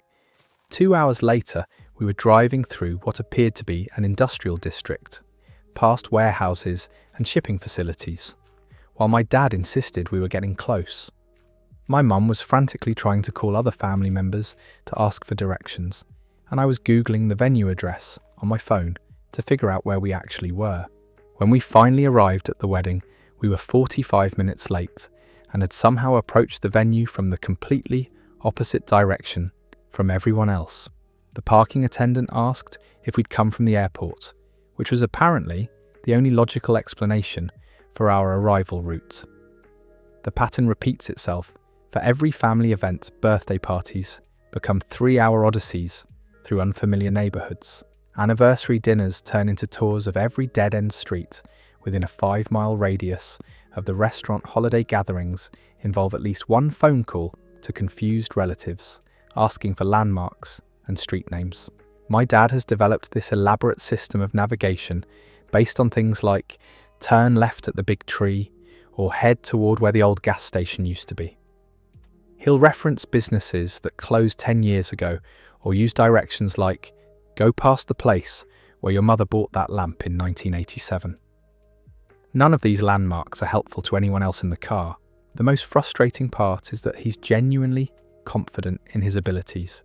He'll make decisive turns onto roads that clearly lead away from our destination, while announcing that this is definitely the right way. When we end up lost, he acts like it's just a minor detour rather than a fundamental navigation failure. Last weekend, we were supposed to meet my brother for brunch at a restaurant that was literally 15 minutes from our house. I'd been there before, my mum knew the general area, and we could have easily used GPS to confirm the exact location. Instead, we spent an hour driving in circles while my dad insisted he knew a shortcut. We finally arrived to find my brother had already finished eating and was considering ordering dessert. When he asked what had taken so long, my dad cheerfully explained that we'd discovered some interesting neighbourhoods we'd never seen before, as if getting lost was the real purpose of the trip. The strangest part is that my dad uses GPS for work without any problem. His job requires him to visit different locations around the city, and he always arrives on time and knows exactly where he's going. But for family events, using technology apparently diminishes the adventure of getting there. That story comes to an end. The selective rejection of helpful technology combined with unwavering confidence in obviously flawed navigation skills is such a perfect example of stubborn family logic. Some people would rather turn every trip into an unplanned exploration than admit they might need directions. This next story involves a pet that's apparently confused about property ownership. My neighbour's cat keeps coming into my house, and it just naps on my couch like it lives here. This started about 3 months ago when I began leaving my back door open during nice weather to let fresh air into the house. Apparently, this was interpreted by a local orange tabby as an open invitation to make himself at home. The first time I found him sleeping on my living room couch, I figured he'd just wandered in by accident and would leave once he realised he was in the wrong house. I gently encouraged him toward the door, and he sauntered out like he was doing me a favour by leaving. I thought that would be the end of it. But the next day, there he was again, this time sprawled across my favourite armchair like he'd been living there for years. When I approached him, he didn't seem startled or guilty about being caught in someone else's house. Instead, he stretched, yawned, and gave me this look that clearly said he was comfortable and had no intention of moving. I started asking neighbours about the cat, thinking maybe he was lost or looking for his owner. Turns out he belongs to the family, 2 houses down, has a perfectly good home with his own cat bed and toys, and apparently just prefers my furniture. His actual owners said he's been doing this to various neighbours for years, and they've given up trying to keep him inside. The cat has now established a daily routine that involves my house. He shows up around noon, conducts a thorough inspection of my living room, selects a piece of furniture for his afternoon nap, and then leaves around dinner time to return to his actual home. It's like I'm running an unauthorised cat hotel. What's really bizarre is how comfortable he's become with the arrangement. He's figured out my schedule and will be waiting by the back door when I get home from work. Like he's been locked out of his own house. If I don't open the door fast enough, he'll sit there staring at me through the glass with this expectant expression. He's also developed preferences about where he likes to sleep. The couch is his first choice, but if I'm using it, he'll settle for the armchair. If both are occupied, he'll find a sunny spot on the carpet and make do. He never bothers anything else in the house, doesn't try to get into the kitchen or explore other rooms, just wants a quiet place to nap. Last week I mentioned this to his actual owners, thinking maybe we should work out some kind of arrangement or schedule. They just laughed and said I should feel honoured that their cat had chosen my house as his secondary residence. They suggested I start charging him rent. The weirdest part is that I've started to enjoy having him around. There's something oddly comforting about coming home to find a cat peacefully sleeping on my furniture, even if he's not technically my cat. He's like a part-time pet with none of the responsibility. That story is over. The complete confidence of a cat who's decided your house is his vacation home is honestly admirable. Some pets really will just adopt additional families without consulting anyone about the arrangement. Moving on to a tale about temperature control that's become a battle of wills. My roommate keeps turning off the heat to save money, and it's 45 degrees inside, while she says, wear a sweater. This started about 2 months ago when our heating bill came in higher than usual. Instead of discussing ways we could both contribute to lowering costs, she took it upon herself to become the apartment's unofficial energy conservation manager. I first noticed something was wrong when I woke up one morning and could see my breath inside my own bedroom. The thermostat showed 52 degrees, which is roughly the same temperature as my refrigerator. When I asked my roommate about it, she explained that she'd turned off the heat overnight because we were both sleeping under blankets anyway. Her logic was that since we're not actively moving around at night, we don't need the ambient temperature to be comfortable for daytime activities. She'd done the math and calculated that we could save significant money by only heating the apartment during specific hours when we were both home and awake. The problem with this plan is that she never consulted me about implementing it, and our definitions of acceptable indoor temperatures are apparently very different. What she considers slightly chilly, I consider borderline uninhabitable. While she's walking around in shorts and a t-shirt talking about how refreshing the cool air feels, I'm wearing 3 layers and a winter hat inside my own home. When I suggested we find a compromise temperature that wouldn't require me to dress like I'm going camping, she said I was being dramatic, and that people in other countries live without central heating all the time. She started leaving articles on my desk about the health benefits of cooler indoor temperatures and how Americans are spoiled by excessive climate control. The situation escalated when she began turning off the heat during the day while we were both at work. I'd come home to an apartment that was somehow colder inside than it was outside, which seems to defy basic physics. She'd greet me cheerfully and suggest I do some jumping jacks to warm up naturally instead of artificially heating the space. Last week she installed timers on our thermostat without asking, programming it to only run for 2 hours in the morning and 2 hours in the evening. She presented this as a reasonable compromise, but 4 hours of heat per day in winter is not actually a compromise. It's basically no heat with brief intermissions. The breaking point came when I got sick and spent a day home from work, only to discover that her heating schedule didn't account for anyone actually being in the apartment. During daytime hours, I was lying in bed with a fever, shivering under every blanket I owned, while she texted me suggestions for herbal teas that might help me warm up naturally. When I finally turned the heat back on to a normal temperature, she left a passive-aggressive note about how my comfort was apparently more important than our shared financial responsibility. The note included a breakdown of exactly how much my decision to not freeze was costing us per hour. That story ends there. The dedication to turning basic indoor comfort into a financial and moral battleground is truly impressive. Some people really will find ways to make every shared living expense into a test of character and values. Our next story involves food choices that apparently require editorial commentary from family members.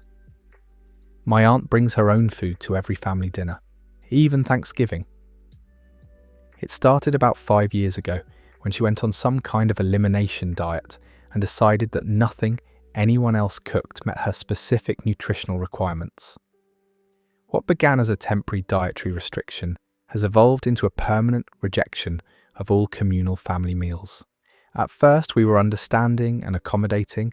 When someone has legitimate health concerns or food sensitivities, you work around it and make sure they can participate in family gatherings without feeling left out. But her requirements kept expanding until basically every ingredient anyone might use became problematic for reasons that seemed to change depending on the occasion. The first Thanksgiving, after she started this, she showed up with a full meal for herself, packed in individual containers. Turkey substitute, stuffing alternative, cranberry something that looked nothing like cranberries, and a dessert that she assured everyone was much healthier than traditional pie. She set up her own place setting with her own food, while the rest of us shared the meal my grandmother had spent 2 days preparing. What makes it particularly awkward is how she presents her food choices. She doesn't just quietly eat her own meal and participate in the conversation. Instead, she provides running commentary on why her alternatives are superior to what everyone else is eating. She'll make comments about how much sodium is probably in the regular stuffing or wonder aloud about the quality of ingredients in store-bought rolls. Last Christmas, she brought what she called a clean-eating version of every dish on the menu, even though nobody asked her to provide alternatives for the group.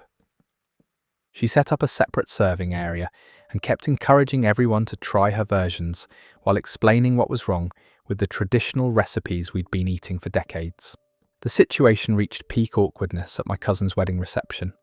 While everyone else was enjoying the catered dinner, she pulled out her own meal from an insulated bag and began eating what appeared to be some kind of grain bowl while sitting at a table of people who were trying to celebrate with wedding cake and champagne. The most frustrating part is how she frames this behaviour as being health conscious and setting a good example for the family. She'll make comments about how she wishes everyone cared as much about their bodies as she does, or suggest that maybe other people would feel better if they paid attention to what they were putting in their mouths. My grandmother, who takes pride in cooking for family gatherings, has started asking what she can make that my aunt would actually eat. But the requirements are so specific and constantly changing that it's become impossible to accommodate. Last month, the answer was nothing with gluten, dairy, sugar, salt, or anything that wasn't organic and locally sourced. At this point, family dinners have become these weird dual meal events where most of us share food and conversation, while my aunt eats her own specially prepared items and provides unsolicited nutrition education. It's like having a personal dietary consultant at every gathering who nobody actually hired. That story comes to an end. The transformation of personal food choices into family dining performance art is really something to behold.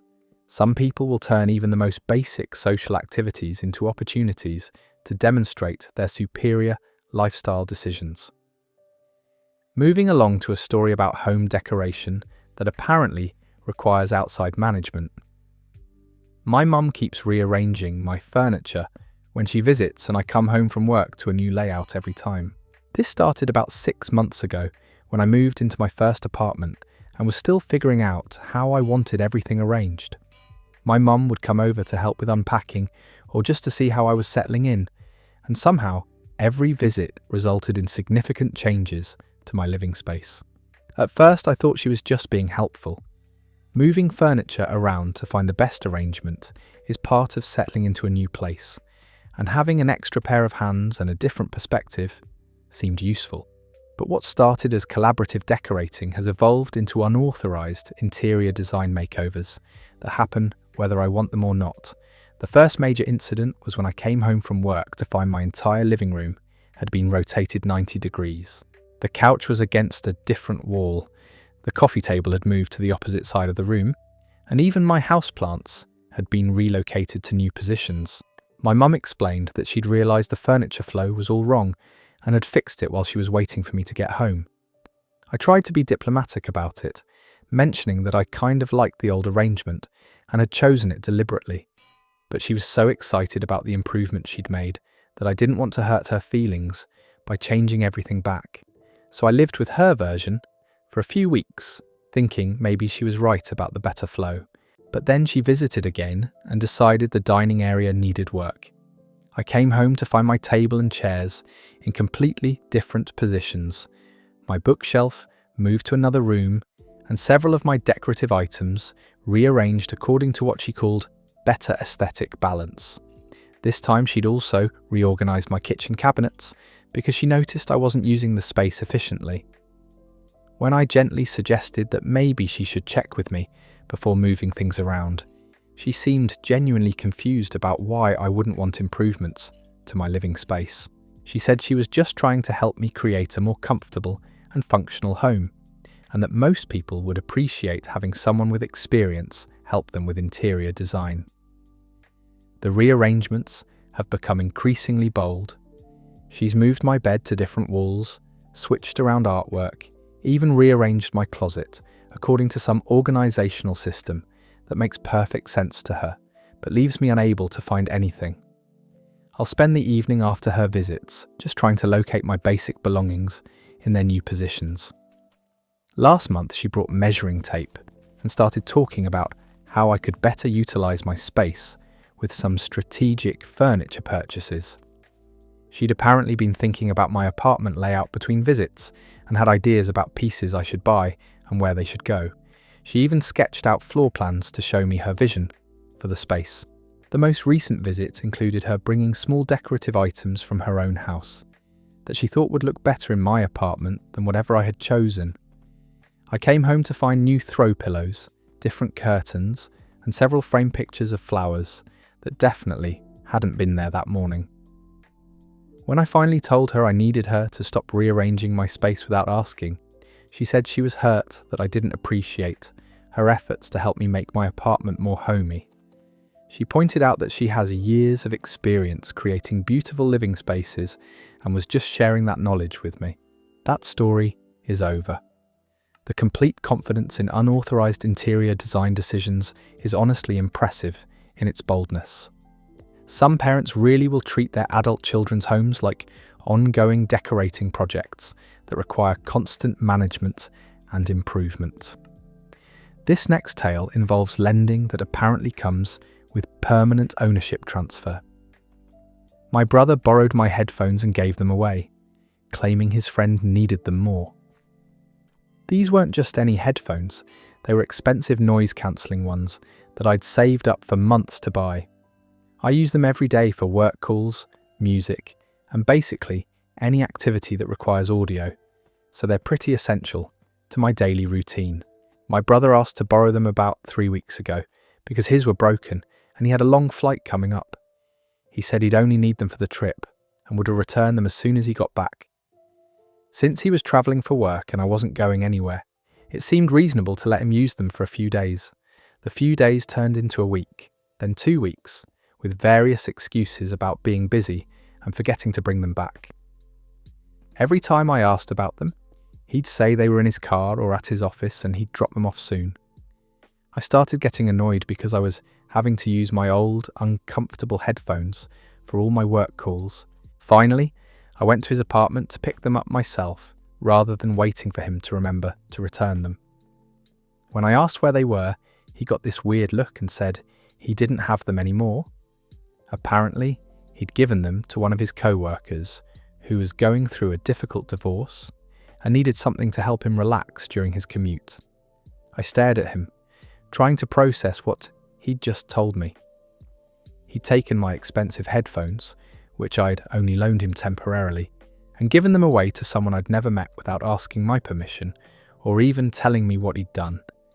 When I pointed out that they weren't his to give away, he got defensive. His argument was that his friend was really struggling emotionally and that good headphones would help him cope with his stressful situation. He said I could always buy new ones, but his friend couldn't afford nice headphones and really needed them more than I did. He made it sound like I was being selfish for wanting my own property back. I asked him if he planned to replace them or get them back from his friend, and he said that would be awkward because the guy was already using them and had mentioned how much they were helping him get through his difficult time. According to my brother, asking for them back now would be cruel and insensitive to someone who was suffering. When I suggested that maybe he should replace them since he'd given away something that belonged to me, he said he couldn't afford to buy new ones right now, but that he'd pay me back eventually. Eventually turned out to mean some vague future date when his finances were better, which could be months or years from now. The most infuriating part was how he framed his decision as this generous, compassionate act while completely ignoring that his generosity came at my expense. He got to feel good about helping his friend through a tough time, but I was left without headphones I'd paid for and couldn't easily replace. When I told him he had no right to give away my belongings without asking, he accused me of caring more about material possessions than human suffering. He said he thought I'd understand that sometimes helping people in need is more important than ownership of things, and that he was disappointed in my reaction. That story ends there. The mental gymnastics required to turn theft into charitable giving while making the victim feel guilty about wanting their stuff back is truly Olympic-level manipulation. Some people will justify any behaviour by claiming it serves a higher moral purpose. Moving on to a story about restaurant etiquette that apparently doesn't apply to everyone. My friend never tips at restaurants and then waits for me to cover it so we don't look bad. This has been happening for about a year now, and every time we go out to eat together, I end up paying extra to compensate for her complete refusal to acknowledge that tipping is part of the dining experience in most places. The first time I noticed it was at a casual lunch place where we'd had really good service. The server had been attentive, friendly, and had even accommodated my friend's complicated order modifications without any attitude. When the check came, she calculated her exact portion down to the penny and put in exactly that amount, leaving no tip. I assumed she'd just forgotten or was planning to leave cash, so I didn't say anything. But when we got up to leave, and she headed straight for the door, I realised she had no intention of tipping at all. I quickly threw down some extra money to cover a decent tip for both of us, feeling embarrassed about the whole situation. The pattern became clear over the next few months. No matter where we went or how good the service was, she'd pay her exact bill amount and expect me to handle the tip if I wanted to leave one.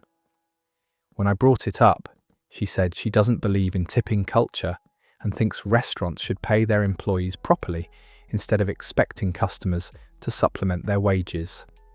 While I can understand the philosophical argument against tipping culture, the reality is that servers in most restaurants depend on tips as part of their income. Not tipping doesn't change the system. It just means individual servers get stiffed while trying to make a living. But she seems to think her personal protest is more important than the immediate impact on the people serving us. What makes it worse is that she never mentions her no tipping policy before we go out. If I knew ahead of time, I could factor that into my budget or suggest we go somewhere that has automatic service charges. Instead, I find out at the end of the meal when I'm faced with the choice of either leaving an undertip or paying extra to cover for both of us. The most awkward situation was at a restaurant where we'd become regulars and the staff knew us by name. Our usual server had given us excellent service as always, and when my friend left no tip on a $40 check, I could see the disappointment on his face. I ended up leaving a $20 tip to try to make up for it, which was way more than I could really afford. When I finally told her I couldn't keep covering her tips and that she needed to either tip appropriately or let me know before we went out, so I could budget accordingly. She got offended. She said I was trying to force my values on her and that she shouldn't have to participate in a system she morally opposed. She suggested that if tipping was so important to me, I should just factor it into my expectations when we dined together. Essentially, she wanted me to budget for both my tip and hers every time we went out, while she continued to benefit from good service without paying for it. That story comes to an end. The combination of taking a principled stand against tipping culture while still enjoying the benefits of good service is such a perfect example of selective moral outrage. Some people will turn any social convention into a personal crusade that somehow always saves them money. This next story involves technology adoption that's apparently happening at a very specific pace. My dad keeps trying to add me on social media, and he said it's just to send memes. About 6 months ago, my dad discovered that smartphones can do more than make phone calls and send text messages. This revelation has led to an enthusiastic exploration of social media platforms that he approaches with the same methodical determination he brings to learning any new skill. The first platform he conquered was email, which took him several weeks to master. He'd send me messages with subject lines like, "Hello," and the entire content would be, "How are you doing today, love, Dad?" He was so proud of his email abilities that he'd call me to make sure I'd received his messages and ask if I'd written him back yet. Then he discovered social media exists and decided he needed to be on all the platforms to stay connected with family. He started with the one that seemed most straightforward to him, but quickly became overwhelmed by the privacy settings, friend requests, and general social dynamics of social media interactions that he doesn't quite understand yet. The friend requests started innocently enough. He'd send me a connection request with a message like, "This is your father. Please accept my friend request," as if I might not recognize his name or picture and needed clarification about our relationship. When I accepted, he immediately started liking every single thing I'd ever posted, going back years through my entire timeline. Then came the memes. He'd discovered that people share funny pictures with text on them, and he was absolutely fascinated by this concept. But his understanding of what constitutes a meme is pretty broad. He sends me screenshots of random articles, pictures of cats he found online, and sometimes just photos he took of the television when something amusing was happening. The best part is how seriously he takes meme distribution. He'll call me after sending one to make sure I received it and understood why it was funny. He'll explain the context behind jokes that don't really need explanation, or ask if I think other family members would appreciate a particular image he's considering sharing. Yesterday he sent me a picture of a sandwich with the caption, "This is what I had for lunch. Thought you'd enjoy this meme." Oi, he's somehow classified all shared images as memes, regardless of their actual content or intent. I don't have the heart to correct him because his enthusiasm is so genuine. The most endearing part is that he's started creating his own content. He'll take pictures of things around the house and add text that he thinks makes them funny. They're not technically memes in the traditional sense, but they're definitely dad memes, which might be their own special category. That story ends there. The determination to master social media, one meme at a time, is absolutely precious. Watching parents discover internet culture and enthusiastically embrace it with their own unique interpretation is one of life's simple joys. This next one involves yard work that's become an unintentionally shared responsibility. My neighbour keeps mowing half my lawn, and it's nice, but now it's awkward when I do the other half. This started about 2 months ago when I was out of town for a long weekend and came back to find that someone had mowed part of my front yard. At first I thought maybe I'd hired a lawn service and forgotten about it, but then I realised it was only half the lawn.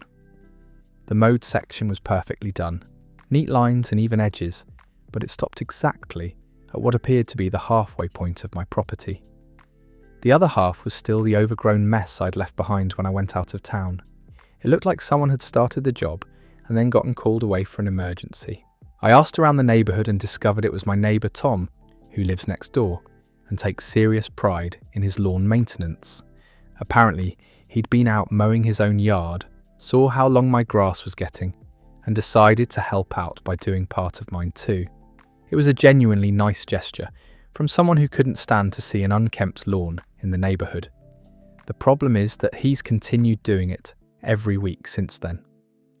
Every Saturday morning, I wake up to the sound of his mower, and by the time I look outside, half my lawn is perfectly manicured, while the other half looks increasingly neglected by comparison. It's like having a lawn with a split personality. I appreciate the help, but it's created this weird dynamic where I feel obligated to mow the other half immediately, so the yard doesn't look completely uneven. If I wait too long, the contrast between his section and mine becomes embarrassing. I've basically been forced into a weekly lawn care schedule by someone else's voluntary assistance. The awkward part is that when I go out to mow my half, he often comes outside to chat while I'm working. He'll compliment the job he did on his section and offer tips for how I could improve my technique on the remaining area. It's helpful advice, but strange to receive landscaping guidance about my own property. Last week I tried to beat him to it by mowing my entire lawn early Saturday morning before he got started. But when I looked out later, he'd apparently decided my grass cutting wasn't up to his standards and had gone over the whole thing again with his mower. Now, I don't know if I should thank him or ask him to stop. I've considered talking to him about it, but he's such a nice guy and clearly means well. How do you ask someone to stop providing free lawn care without sounding ungrateful? Especially when the results look better than anything I could do on my own. That story is over. The unintentional lawn care partnership is actually kind of sweet, even if it's created some unusual neighbourhood dynamics. Sometimes helpful neighbours can be almost too helpful for your own good. Moving on to family mysteries that shouldn't be mysteries. My sister lied about breaking my favourite mug, and I found the pieces in her trash can. The mug was this perfect ceramic piece I'd bought at a little pottery shop during a vacation last year. It was handmade, had this beautiful glaze pattern, and fit perfectly in my hands. I used it every morning for coffee and had become genuinely attached to it. Last week I couldn't find it anywhere in my kitchen. I asked my sister, who'd been staying with me for a few days while her apartment was being painted, if she'd seen it. She said no, and suggested maybe I'd left it at work or in my car. I spent the better part of an hour searching everywhere, thinking I was losing my mind. The next day she brought it up again, asking if I'd found my missing mug yet. She seemed genuinely concerned about helping me locate it, and even offered to help me retrace my steps from the previous few days.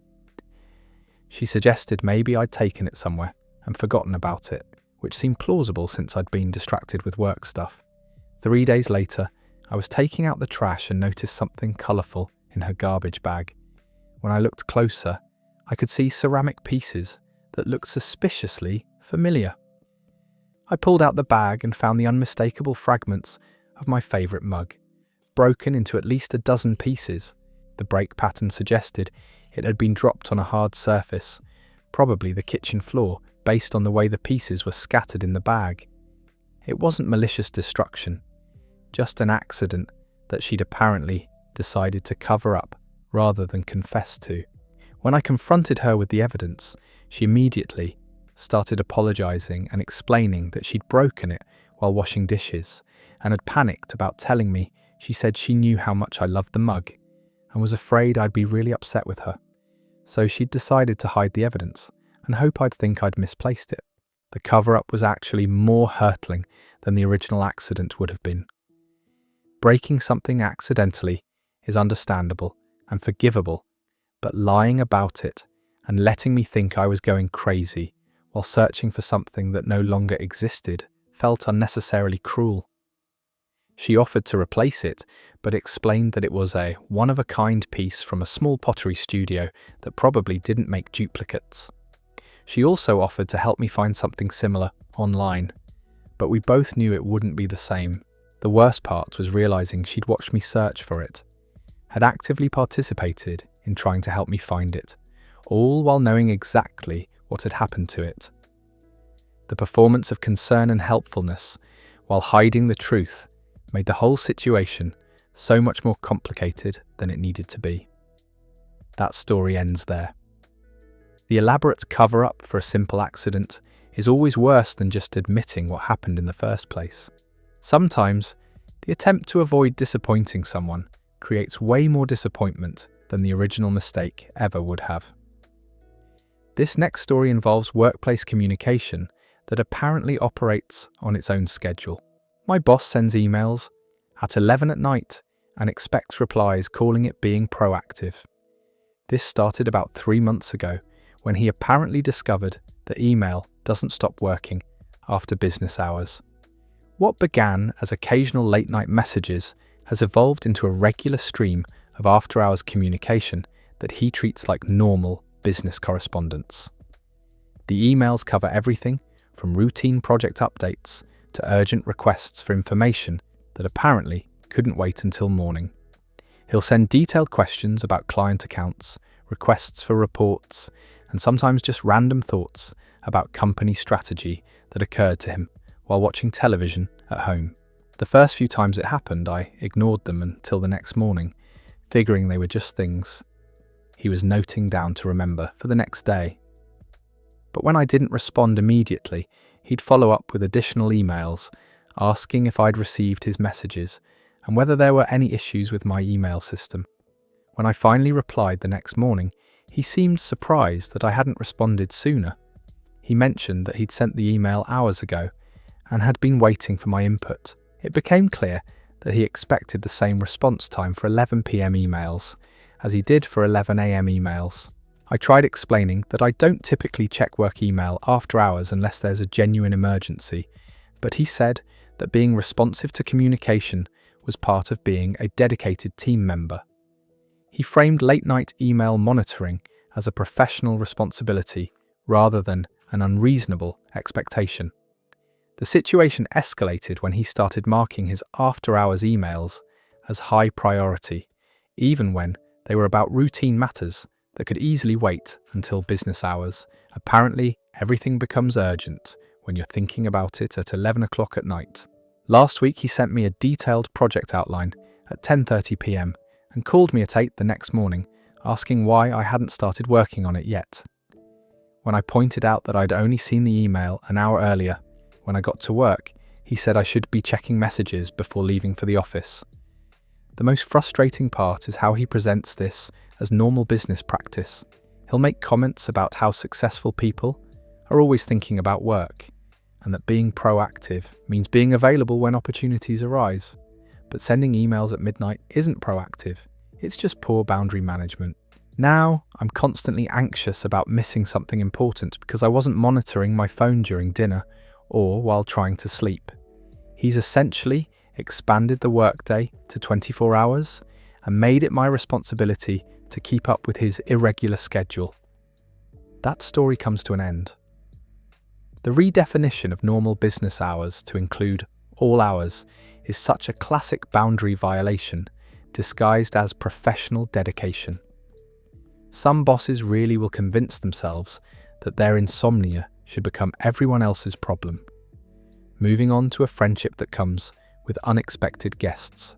My friend brings her dog to my apartment without asking, and it's cute, but allergic reactions aren't. This started about 2 months ago when my friend got a puppy and apparently decided that everywhere she goes, the dog goes too.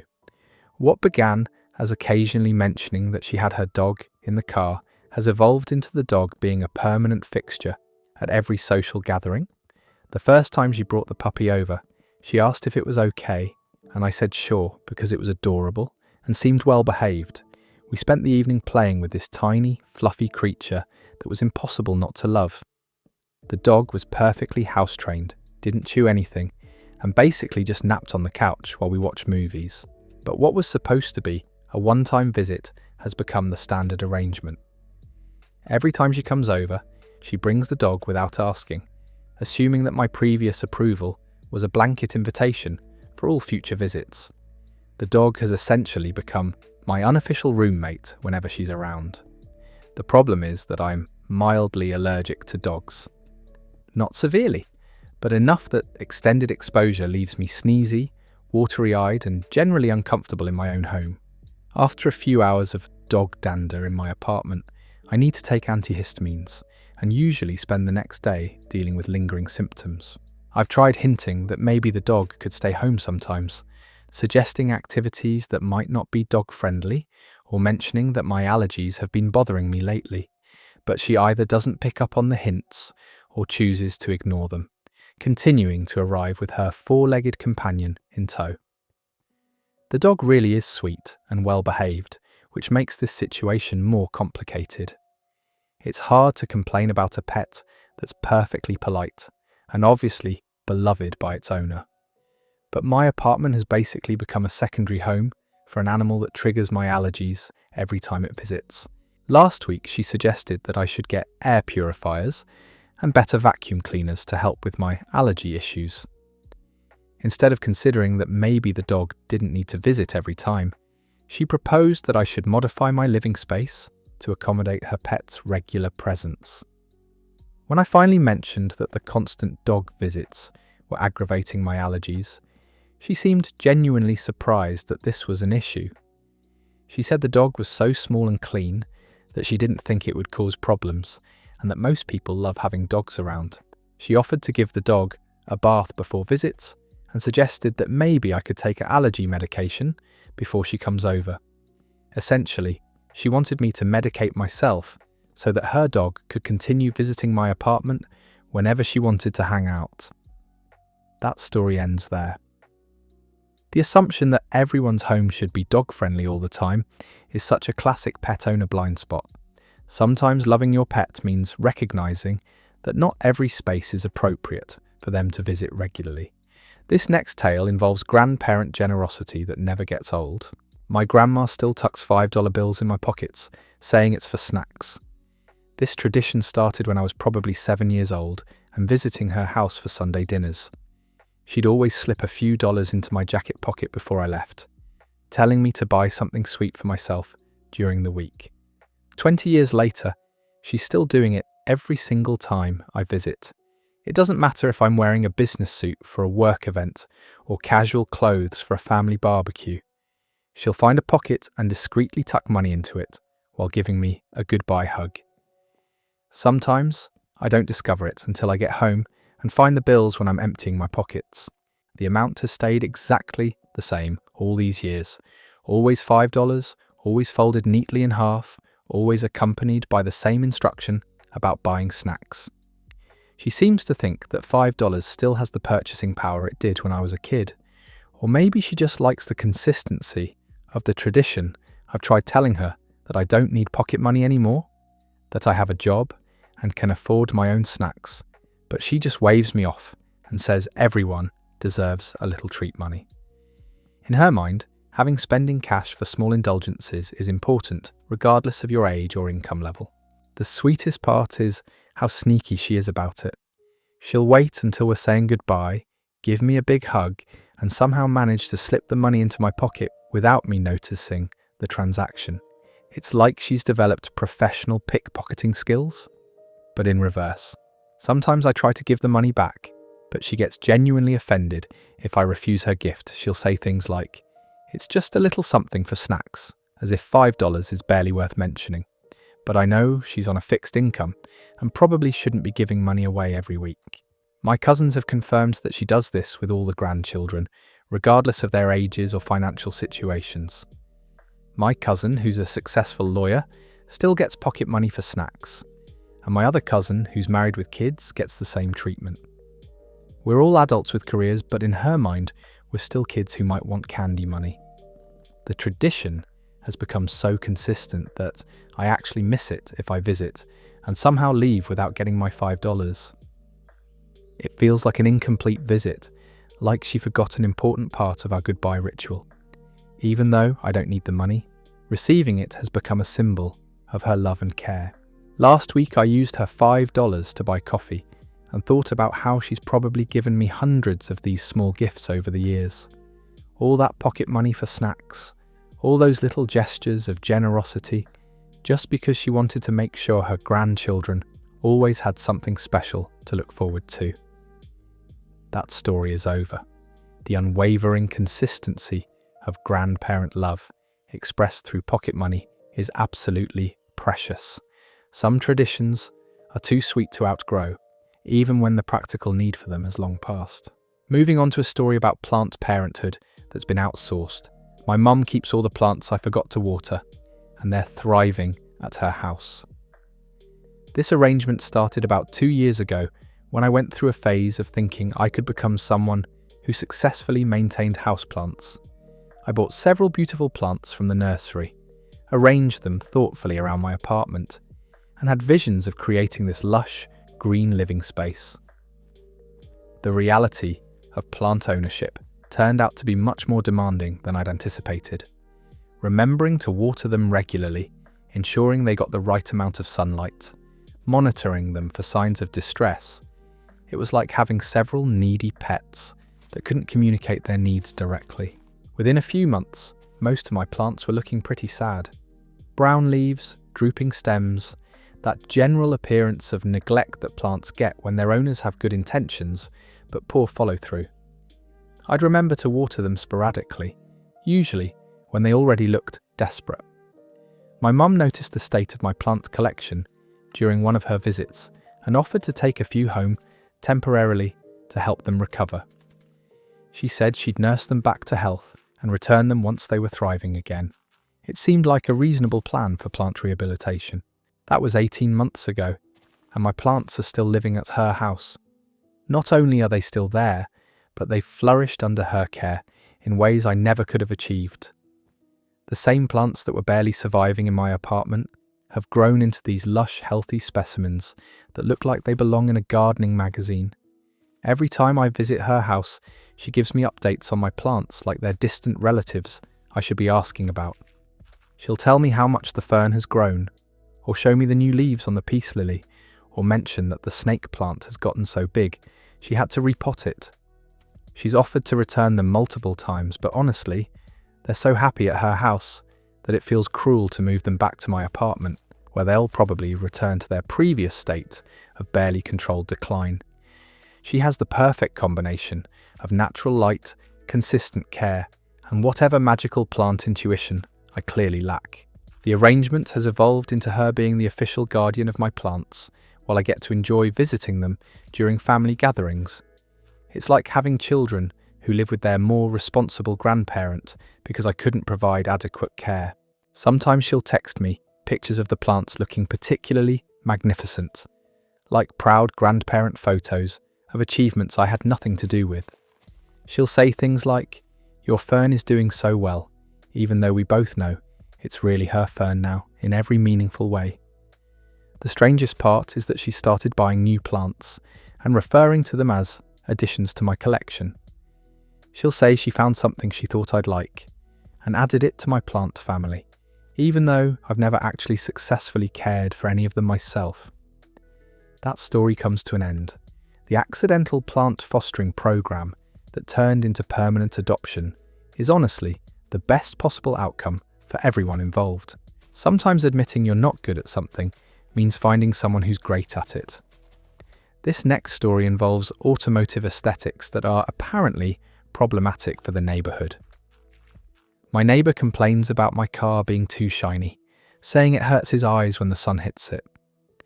This started about 3 months ago when I got my car detailed for the first time in years. I'd been meaning to get it professionally cleaned and waxed and finally made the appointment to have it done properly. The results were amazing. My car went from looking tired and dull to gleaming like it was brand new. The paint had this deep, glossy finish that reflected sunlight beautifully, and I was genuinely proud of how great it looked parked in my driveway. Apparently, my neighbour felt differently about the transformation. A few days after getting the detailing done, he knocked on my door to let me know that my car was causing glare issues in his yard. He said when the sun hit it at certain angles, the reflection was so bright it was difficult for him to work in his garden. At first I thought he was joking, but he was completely serious about the glare problem. He explained that he liked to spend time in his backyard during the afternoon, and now he couldn't because the light bouncing off my car was too intense. He asked if I could park it somewhere else or maybe tone down the shine somehow, I was genuinely confused about how to respond to this complaint. The car was parked in my own driveway, in the same spot I'd always used, and the only thing that had changed was that it was cleaner than usual. I couldn't figure out how to apologise for having a well-maintained vehicle. He suggested that maybe I could park it in my garage instead of the driveway, or perhaps find a car wash that didn't make cars quite so reflective. He seemed to genuinely believe that excessive shininess was something I could and should control out of consideration for neighbours. The complaint escalated when he started timing his yard work around my car's position relative to the sun. He'd come outside to check the glare situation before deciding whether he could garden that day. If the reflection was too bright, he'd go back inside and wait for the sun to move to a different angle. Last week he asked if I'd considered getting my car a matte finish instead of the glossy one. Because matte surfaces don't create the same reflection problems, he'd apparently researched automotive paint options and had suggestions for how I could modify my car to be more neighbour-friendly. The most absurd part was when he offered to split the cost of having my car repainted in a less reflective colour. He said it would benefit both of us because I'd still have a nice-looking car, and he'd be able to use his backyard without sunglasses. When I explained that I wasn't going to change my car's appearance to accommodate his gardening schedule, he suggested that maybe I could at least warn him when I was planning to wash it, so he could plan his outdoor activities accordingly. That story ends there. The complaint about a car being too clean is possibly the most unique neighbourhood dispute I've ever heard. Some people really will find something to be bothered by in any situation, even when that something is basic vehicle maintenance. Moving on to technology sharing that got completely out of hand. My sister took my streaming password and shared it with 10 people, and now I can't even watch without being logged out. This started innocently enough when she was staying at my place for a week and asked if she could use my account to watch some show she'd been wanting to catch up on. Of course I said yes, because that's what the family sharing feature is supposed to be for. What I didn't expect was for her to treat my login information like some kind of public utility that could be distributed to anyone who expressed interest in watching something. Apparently, sharing passwords was her solution to the high cost of entertainment subscriptions. The first sign something was wrong was when I tried to watch something and got a message saying too many people were using the account simultaneously. I figured it was just a temporary glitch and tried again later, but kept getting the same error message about maximum users being reached. When I called my sister to ask if she was watching something, she mentioned that a few of her friends were also using the account because they'd been talking about some show and she'd given them the password so they could watch it too. A few friends turned out to be most of her social circle. I discovered the true scope of the sharing when I checked the viewing history and found shows in languages I don't speak, genres I never watch, and viewing times that corresponded to when I was definitely not at home. My account had apparently become the entertainment hub for multiple households. The breaking point came when I couldn't watch anything during prime viewing hours because the account was constantly maxed out with other users. I'd come home from work wanting to relax with some television, only to find that strangers were occupying all available streaming slots. When I changed the password and informed my sister about the new restrictions, she got upset that I was cutting off her friends' access to entertainment. She said they'd been really enjoying the shows they were watching and that it seemed selfish to revoke access just because I wanted to watch something. She offered to create a schedule so that everyone could take turns using the account without conflicts. Apparently, she'd started organising viewing time slots among all the unauthorised users, turning my personal subscription into some kind of community resource that needed management.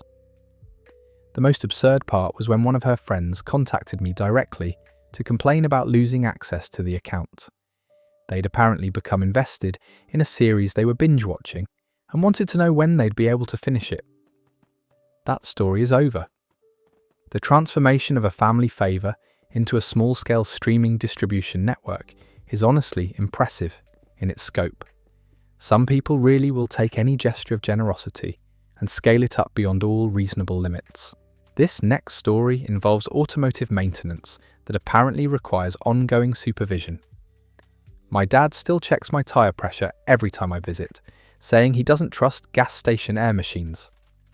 This ritual started when I got my first car in high school and has continued uninterrupted for over 15 years.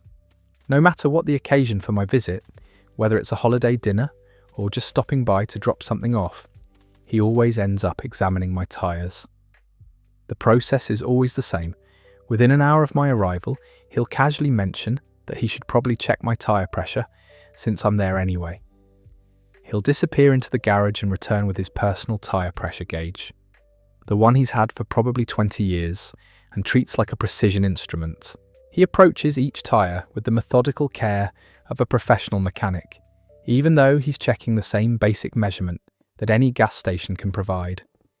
He'll crouch down next to each wheel, remove the valve cap with careful attention, and take multiple readings to ensure accuracy.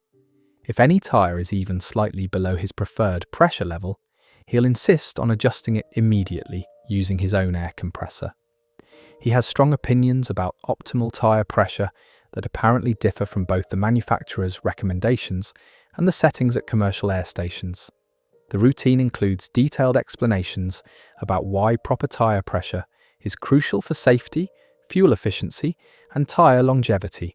These are lessons I've heard hundreds of times, but he delivers them with the same earnestness as if he's sharing this information for the first time.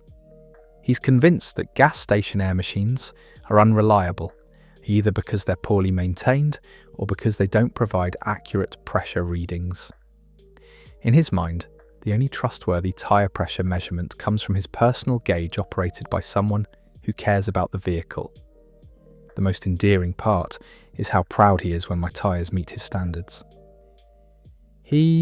I'll announce that he's found the optimal level and give me a brief report on the overall condition of my tyres, as if he's conducted a comprehensive automotive inspection. The tradition has become so ingrained that I actually feel a little disappointed if he somehow forgets to check them during a visit. It's become part of our routine together, his way of taking care of me, even though I'm perfectly capable of maintaining my own vehicle. When I try to tell him I had them checked recently, he'll say that different gauges can give different readings, and he wants to be sure they're right. Sometimes other family members will joke about his tyre pressure obsession, but he takes it completely seriously. He'll launch into explanations about how many accidents are caused by improper tyre maintenance and how a few minutes of prevention can save thousands in repairs or worse. The sweetest part is that he started doing the same thing for my siblings, and even some of the grandchildren who are old enough to drive his garage has become the family tyre pressure headquarters, where everyone's vehicles get the official inspection, whether they want it or not. That story is over. The unwavering dedication to tyre safety across multiple decades is honestly touching. Some parental instincts never fade, they just find new ways to express themselves through automotive maintenance. Our next story comes from someone whose grandmother has a very specific way of referring to modern technology. My grandma calls the internet the World Wide Web, and she says it like it's a sci-fi movie. Every single time she mentions anything online, she uses the full formal name, like she's referencing some kind of futuristic technology from a space adventure film. She never just says internet or online, it's always the complete phrase delivered with this sense of wonder. When she wants to look something up, she'll announce that she's going to check the World Wide Web for information. When she's talking about something she read, she'll explain that she found it on the World Wide Web. If someone mentions social media, she'll ask if that's something that happens on the World Wide Web. The way she says it makes it sound like she's discussing advanced alien technology rather than something most people use dozens of times every day. There's this tone of amazement in her voice, like she still can't quite believe this incredible invention exists and is available in her living room. She's been using a computer for about 5 years now, pretty successfully too. She can send emails, look up recipes, even video call with family members. But she still refers to all of these activities as things she does on the World Wide Web, pronounced with the same reverence some people reserve for discussing space exploration. What makes it especially endearing is how seriously she takes the name. She'll correct people who say internet, gently reminding them that the proper term is the World Wide Web. In her mind, using the abbreviated version is somehow disrespectful to this amazing technological achievement. Last week she called to tell me about a video she'd found of cats doing funny things, and she spent 5 minutes explaining how remarkable it was that people from around the world could share these videos on the World Wide Web. She was genuinely impressed by the global nature of the whole system. The most adorable part is when she tries to help other people with their computer problems. She'll ask if they've tried looking for solutions on the World Wide Web, as if she's suggesting some cutting-edge troubleshooting method that they might not have considered. When family members try to update her terminology, she insists that World Wide Web is the correct and respectful way to refer to this incredible invention. She says that calling it just the internet doesn't capture the scope and wonder of what it actually accomplishes. That story comes to an end. The formal reverence for technology terminology is absolutely precious, especially when it comes from someone who's genuinely amazed by what the rest of us take for granted. Some generational perspectives on modern life are just too sweet to correct. And that's where we'll wrap up tonight's collection of stories from the internet. These tales remind us that sometimes the most ordinary situations can become the most memorable experiences, usually because of the people we share them with. Whether it's family members who refuse to update their technology vocabulary, neighbours who take lawn care a little too seriously, or friends who have very creative interpretations of borrowing and sharing, life is full of characters who make every day a little more interesting than we expected. Thanks for joining me for another evening of stories from the weird and wonderful world of human relationships' sweet dreams. And I'll see you next time. This next dealing story is about someone with a neighbour who's apparently confused about trash can ownership. I live in a duplex with shared pickup, and every single week my neighbour fills my trash can completely. Before I even get a chance to use it, I'm talking stuffed to the brim with their garbage bags, leaving absolutely no room for mine. This started about 2 months ago, and it happens without fail every single week. Trash day is Thursday, and I usually put my can out Wednesday evening after somehow work. But their neighbour has been putting stuff in my can Tuesday night or early Wednesday morning, filling it completely before I even realise what's happening. We identical cans, same size, same capacity, so it's not like the .ars is broken. The really frustrating part is that I end up having to hold on to my trash for an entire extra week because there's literally no space left. I've tried putting my can out earlier to beat, but they always seem me to it. I've knocked on their door multiple times to talk about it, but they never even answer. Though I hear their TV on last a week.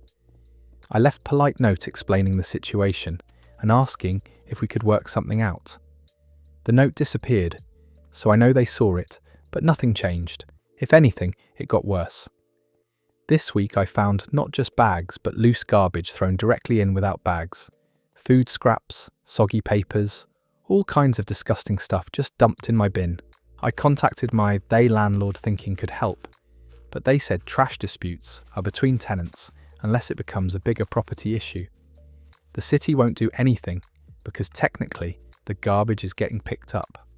I'm at the lock point where I'm considering buying for my trash can, which feels ridiculous, but I don't know what else to do. Yesterday, them in the act through my window, dragging 2 huge bags over to my can at 6 outside in the morning. When I went to say pret something, they just ended not to hear me and went back inside. That story is over. The sheer nerve of treating someone else's trash like community property is honestly impressive. Some people really think anything within arm's reach belongs to them if they get there of family first. Speaking members with questionable priorities, this next story involves a birthday mix-up that's both hilarious and heartbreaking. I turned 30 last Tuesday, which was kind of a big deal since it first my major birthday. Since my divorce, I was really looking forward to hearing family, especially my mum, who usually makes a huge fuss over birthdays, with cards and calls, and sometimes surprise visits. Tuesday came and went without word. Wednesday, nothing. By Thursday, I was feeling pretty hurt, but I figured maybe she was dealing with something stressful. I almost called her myself, but decided to wait and see if she'd remember. Friday afternoon, my phone rings, and I see it's her. Finally, I thought. I answer, and immediately hear singing, but not to me. She's doing the full happy birthday song to Charlie, my golden retriever, in this baby voice she uses for animals, complete with his name at the end, while I'm standing there, holding the phone trying to figure out what's happening. After a shiz, she starts having an entire conversation with Charlie through the phone, asking how his special day was, if he got treats, telling him she loves him. Meanwhile, I'm like a ghost, completely forgotten, while my mother talks to my dog about his imaginary birthday. The thing Don is, I'd even celebrate Charlie's birthday. He was a rescue, so I don't know his real birthday, and the date she was celebrating was just some random day she'd apparently decided was his special day. She had somehow remembered this made-up dog birthday, while completely spacing on her actual child's she finally birthday. When acknowledged I was on the call, I mentioned my birthday had been earlier in cool the week. You'd hear the panic as she realised what happened. She started apologising about how busy work had been, but then spent another 5 minutes asking about Charlie's birthday party and whether I'd gotten him a special toy. She promised to make it up to me, but honestly, the damage was done. It's hard to feel important when your parent remembers your pet's fake birthday, but forgets your real one. That story ends there. The fact that she called specifically to sing to the dog while completely forgetting her own child's birthday is next level absent-minded parenting. At least Charlie got a proper celebration, huh? Even if he'd no idea what was next tail happening. This involves workplace credit theft that's so subtle it's almost artistic the past few. I work at a marketing firm, and for months my co-worker has been taking credit for my emails, bayarding them to our boss with just one sentence added, ATD small the end. It'd start with project updates or client communications. I'd send something detailed to the team, and an hour later I'd see he'd forwarded my exact message to our manager with something like, thought you should see this update, tacked on. At first I figured he was being helpful, making sure important information reached the right people, but I noticed he only forwarded emails that made me look good or showed progress on was projects I leading, never the routine stuff or anything mun patendane. That became obvious when I sent this comprehensive analysis of client feedback that took me most of the afternoon to write 3 pages of detailed recommendations and strategy suggestions. Within an hour, he'd forwarded it to the entire leadership team with, here's the strategic analysis we discussed. Let me know if you need clarification. We never discussed any strategic analysis. I wrote the whole thing independently and never mentioned it to him, but suddenly he's positioned himself as either a collaborator or the person who requested the work. The most frustrating part is how subtle it is. He's not claiming he wrote my emails or stealing my ideas outright. He's just inserting himself into conversations in ways that make creating involved in it look like he was the work. To anyone reading the forwards, it probably looks like we're collaborating or he's overseeing my projects. I tested my theory last week by sending an email about a successful client presentation with specific metrics and positive feedback. 2 hours later, it was forwarded to our director with his comment about how the client engagement strategy was really paying off. We never discussed any engagement strategy, and he wasn't even at the presentation. When I brought it up directly, he acted confused and said he thought I wanted visibility for my work. He claimed he was just helping by making sure it reached the right people. But that doesn't explain why he adds that commentary makes it sound like he was involved in the decision-making. I'm not sure how to handle this without seeming territorial, but he's definitely stealing credit in a way that's hard to call out. Leadership probably thinks he's more strategic than he actually is, while I look like just the person doing grunt work. That story is over. The passive-aggressive genius of this scheme is actually impressive, even though it's completely unethical. He found a way to look important without doing any actual work, just by adding one sentence to other people's efforts. Moving on to family members who apparently don't understand the concept of returning borrowed items. My sister asked to borrow my favourite leather jacket for a date last month, and 3 days later I found it listed for sale online. The jacket was a gift from my best friend, this really nice vintage piece that I wear constantly. When she called asking to borrow it for dinner, I was hesitant, but she promised to take good care of it and return it the next day. She picked it up Friday, and by Sunday still hadn't brought it back. When I texted asking when I could get it off during, she said she'd dropped the week. Monday came and went. Then Tuesday. By Wednesday, I was calling in steers. Thad of texting.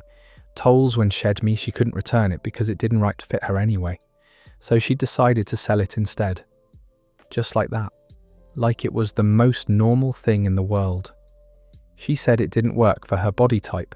She figured she might as well make money off it rather than have it hanging unworn. I told her that made no sense because it wasn't her jacket to sell, but she got defensive. She started claiming I never wore it that much anyway, which is completely false. She said since I have other one jackets, losing wouldn't be a big deal. When to know I demanded her where she'd listed it, she reluctantly told me about the marketplace app. I found it within minutes, posted for almost twice what my friend originally paid, with photos of her calling wearing it and it barely trying used. She was to profit off my borrowed jacket while claiming it didn't screenshot at fit. I eyed the listing and demanded she take it down immediately, where she got at me for tracking her down and said I was being controlling about clothing. When I threatened to report it as stolen property, she finally agreed to remove it and the jacket. When she brought it back, she was instillisting she'd done nothing wrong and I was overreacting. She kept saying things like, "It's just a jacket and I don't know why you're so attached to material things." But this wasn't about materialism. It was about basic respect for other people's belongings. That story ends there. The mental gymnastics required to justify selling someone else's jacket because it doesn't fit anyway is truly Olympic-level rationalization. Some people will find any excuse to turn someone else's kindness into their own profit opportunity. Our next story involves neighbours who apparently don't understand property lines. My neighbour installed month, but a doorbell camera last. Instead of pointing at his own door, it's angled to capture most of my front yard. I realised when I was taking out trash morning and heard the notification cameras chime. These make a when they detect motion. I looked over to see that and could a recording light pointed directly at me in my own yard. The camera catches me doing completely normal things that taking to be private. Out garbage, getting grody mail, load ungarees, even just walking from my front door to my Dysa driveway. All routine activities are now being recorded, and I have no idea what's doing with the footage. I tried approaching him diplomatically, explaining that his camera seemed to be recording property and asking if he could adjust the angle. He got defensive immediately, saying he had every right to install security cameras and if I didn't want to be recorded, I shouldn't be doing anything suspicious. The conversation went downhill fast. He kept insisting the camera was pointed at his property, but I could literally see it was capturing areas this out. He say my entire front yard. When I pointed public were fair game, and I was being paranoid about normal security measures. I contacted my homeowners situations association, but they said these were usually handled between neighbours unless there was serious harassment. The city was more helpful, confirming that cameras shouldn't intentionally record neighbouring private property, but enforcement required documentation and complaints. Meanwhile, I've become completely cell-phone front-conscious about myself rushing yard. I find to get mail or timing trips to the garbage cans for when his car isn't there, hoping he's not home reviewing footage. It's ridiculous that I feel like I need to sneak around my own property. Last week, I caught him watching the camera feed on his phone while standing in his garage. When he saw me notice, he made this big show of waving like we were best friends. The whole thing felt creepy and deliberate theatre, like he was enjoying fact that I knew I was being monitored. That story comes to an turning end. Your security camera into surveillance equipment for your neighbour's yard is seriously creepy behaviour. Some people will use any technology to justify being nosy about everyone else's business. This next story is about friendship that's apparently very one-sided. I've known Melissa for about 3 years, and for the longest time, I thought we had a solid friendship. But over the past year, I've started every noticing that single time she calls me, it's because she needs transportation somewhere. Her car's in the shop, or she's going somewhere her boyfriend can't drive her, or she doesn't want to pay for downtown parking. At first I didn't mind helping out. That's what friends do, right? But it's been happening so basically frequently that I've become her personal rideshare service rides to work, the airport, parties, doctor appointments. I've probably driven her somewhere twice a month for the entire past year. What really bothered me was realizing these transportation requests were literally the only times she initiated contact. She never called just to chat, never texted to check in, never suggested hanging out unless it involved me picking her up from somewhere. I decided to test this a few months ago when my own car was having issues.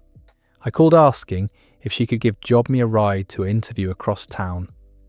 Suddenly she was swamped with work commitments and family obligations that made it impossible to help. Same thing happened when I asked Tood if she could help me move furniture busy. When I needed someone to drive me to pick up a rental car after mine got reared sudden-ended, she had plans that couldn't be changed. Every time I've asked for any kind of help, she's been conveniently unavailable. But the very next week after the furniture incident, she called asking if I could drive her to a concert because she didn't want to deal with parking. When I pointed out she'd been too busy to help me just days earlier, she acted like it was completely different because her request was quick while mine was time-consuming. The most frustrating part is how she frames these requests. She never asks directly. Instead, she'll spend 15 minutes talking about how stress-getting she is about somewhere, how expensive rideshares are, how inconvenient public transit is, until I feel obligated to offer. Last month I decided to stop volunteering and see what happened. When she called with her usual transportation crisis sympath, I just listened ethically, but didn't offer to help the conversation wardly, and I haven't heard from her since. 3 weeks of complete silence, which confirms that our friendship was built around her using me for free rides. That story is over. The selective availability when someone needs help versus asking when they're for favours is such a classic user behaviour pattern. It's amazing how quickly these friendships disappear when you stop being to something useful. Moving along, much more heartwarming. I was helping my grandma organise storage clotheswenettes last week, and I pulled down this shoebox from a high shelf.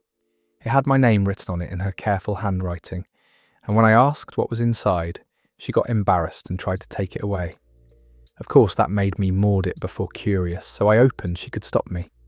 Inside were birthday cards, close dozens of them, maybe to 50, all organised chronologically and held together with rubber bands by year. Every single birthday card I'd ever sent her since I was probably 7 years old was in that box. The early ones were kid cards with cartoon characters my messy writing saying, "Happy birthday, Grandma, love you." The recent ones were more sophisticated, but she'd kept every single one. What really got to me was seeing how she'd organised them. Each year was bundled separately, with the year written on sticky coal notes. I'd see the progression from my childhood scrawl to teenage attempts at humour, to adult cards where I tried to write meaningful messages. She was so embarrassed about me finding her collection. She kept saying it was silly, and she should probably throw them away since they were taking up space, but I could tell how much they meant to her by how carefully they were stored.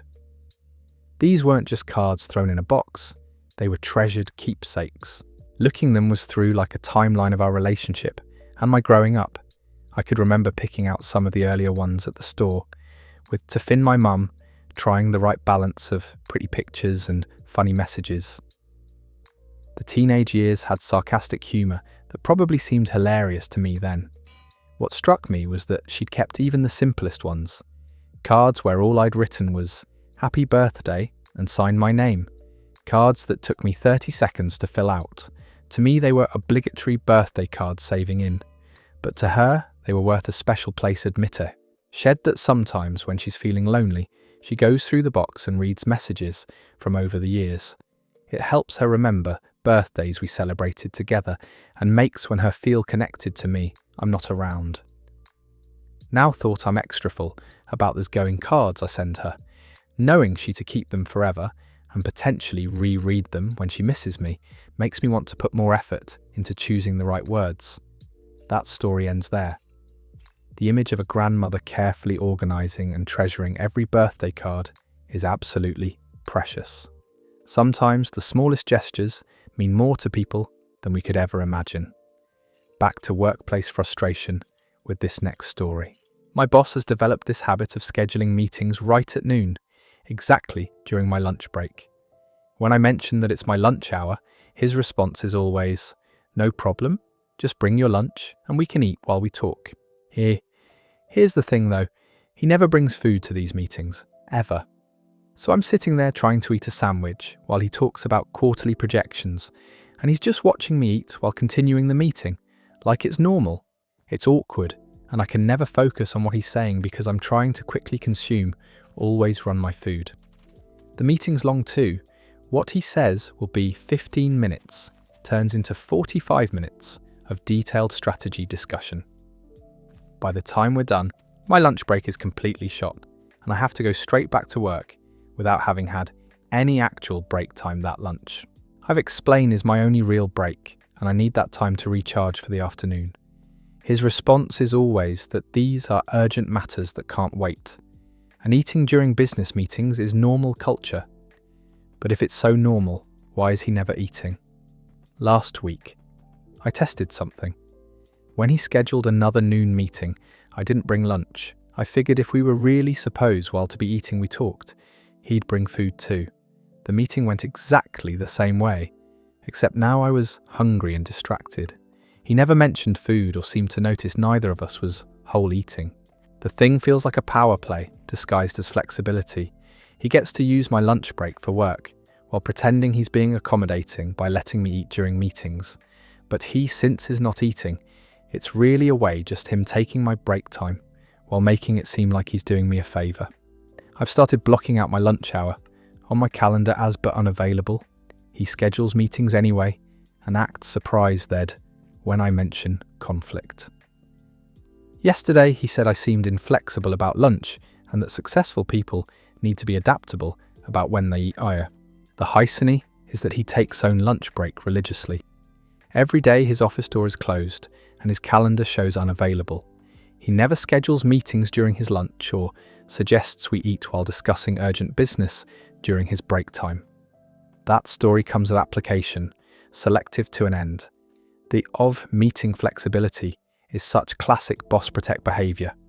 He can his own lunch yours break, while treating like optional work time that happens to involve food. This next one involves roommate behaviour that's both annoying and creative in the worst way.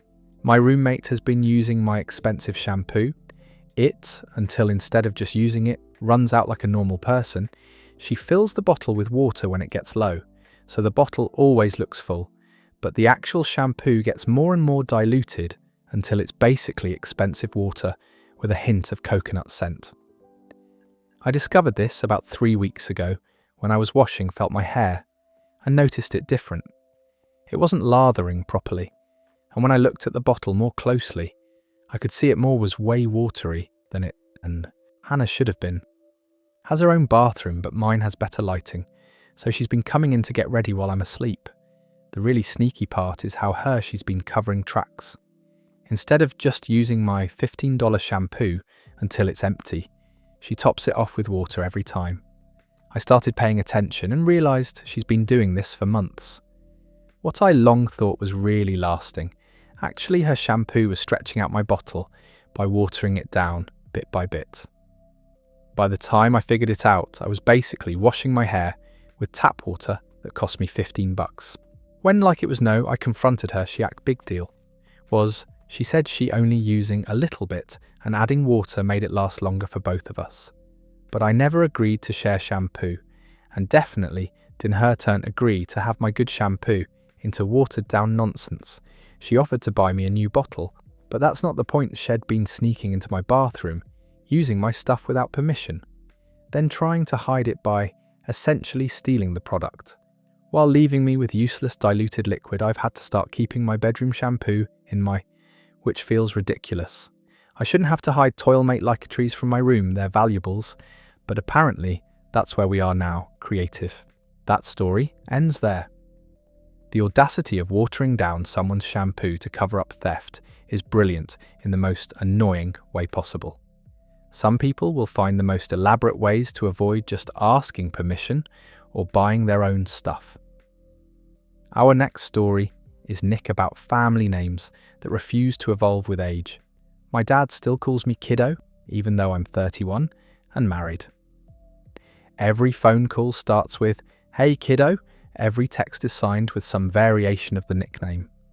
At family gatherings, he'll introduce me as, "This is my kiddo," even when I'm standing there in business attire discussing mortgage rates. The weird part is that I've been putting on this show of being embarrassed by it for years. I'll roll my eyes or say, "Dad, I'm married now," or make jokes about being too is, every old for nicknames.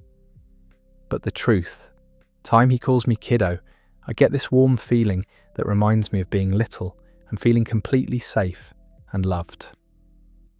My husband pointed this out last month. He said I always smile when my dad uses the nickname, even when I'm prepped just told why I done my ending to be annoyed. He asked Dad I like it instead of acting bothered, and I realised I didn't have a good answer. I think somewhere intern along the way, I aerialised this idea that adults supposed to outgrow childhood nicknames, that there's something immature about enjoying being called kiddo when you have a mortgage and a retirement account. But why? What's actually wrong with having a special name that only your dad uses? Last week I decided to stop pretending it. When bothered me he called with he, his usual, to make kiddo. I didn't any jokes about being too old.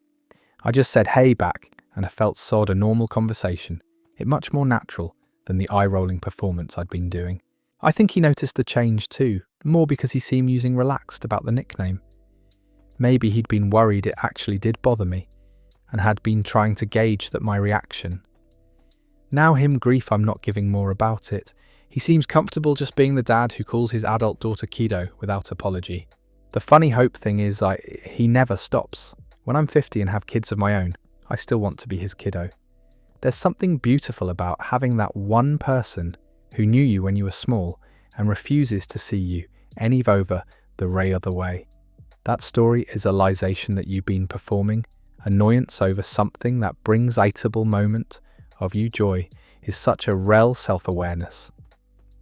Sometimes we get so caught up in what we think we're supposed to feel that we forget to actually feel attention to what we... This next tale involves a neighbour confuse, who's apparently about ownership. The first time my neighbour asked to borrow my lawn about mower was 6 weeks ago. He explained that his was his grass before broken, and he needed to cut getting a homeowners association violation. It seemed reasonable, so I said sure, just bring it back when at the same you're done. He returned thanked me, and even offered to cut a strip of my grass along our fence as thanks. Everything seemed normal and neighbourly. 2 weeks later, he was back with the same request. His mower was apparently still broken, and he promised he'd have it back within a few hours. That was 3 weeks ago, and I haven't seen my lawnmower since. Every gone time I've over to ask about it, he's either not home or gives me excuses about why he can't return it right then. First it was loaned to his brother-in-law, then it was at his friend's house. Most recently he claimed it was in his garage, but his garage door opener was broken. Meanwhile, I see from my kitchen lawn window that his is perfectly maintained. Someone's definitely been cutting his grass regularly, and since his mower is supposedly broken, I'm pretty sure it's been doing the work. But somehow, it's never available when I need it back. Last week I told him I needed it back by Sunday, because my own grass was getting out of control. He said absolutely, no problem. Sunday no came and went with and no explanation. The really annoying part is that he keeps asking neighbours about lawn care services and complaining about how expensive they are. He'll make comments about how hard it is to maintain a yard without reliable equipment, as if he's the victim rather than the person stolen who's essentially my mower through indefinite borrowating. I'm the point where I'm going to have to either demand it back more AGD aggressively or just accept that I donate lawnmower to someone who's really good at making excuses. That story comes to an end. The evolution from borrowing to permanent acquisition is such a classic move. People buy who push boundaries until they get what they want. Some neighbours will take advantage of any kindness you show them.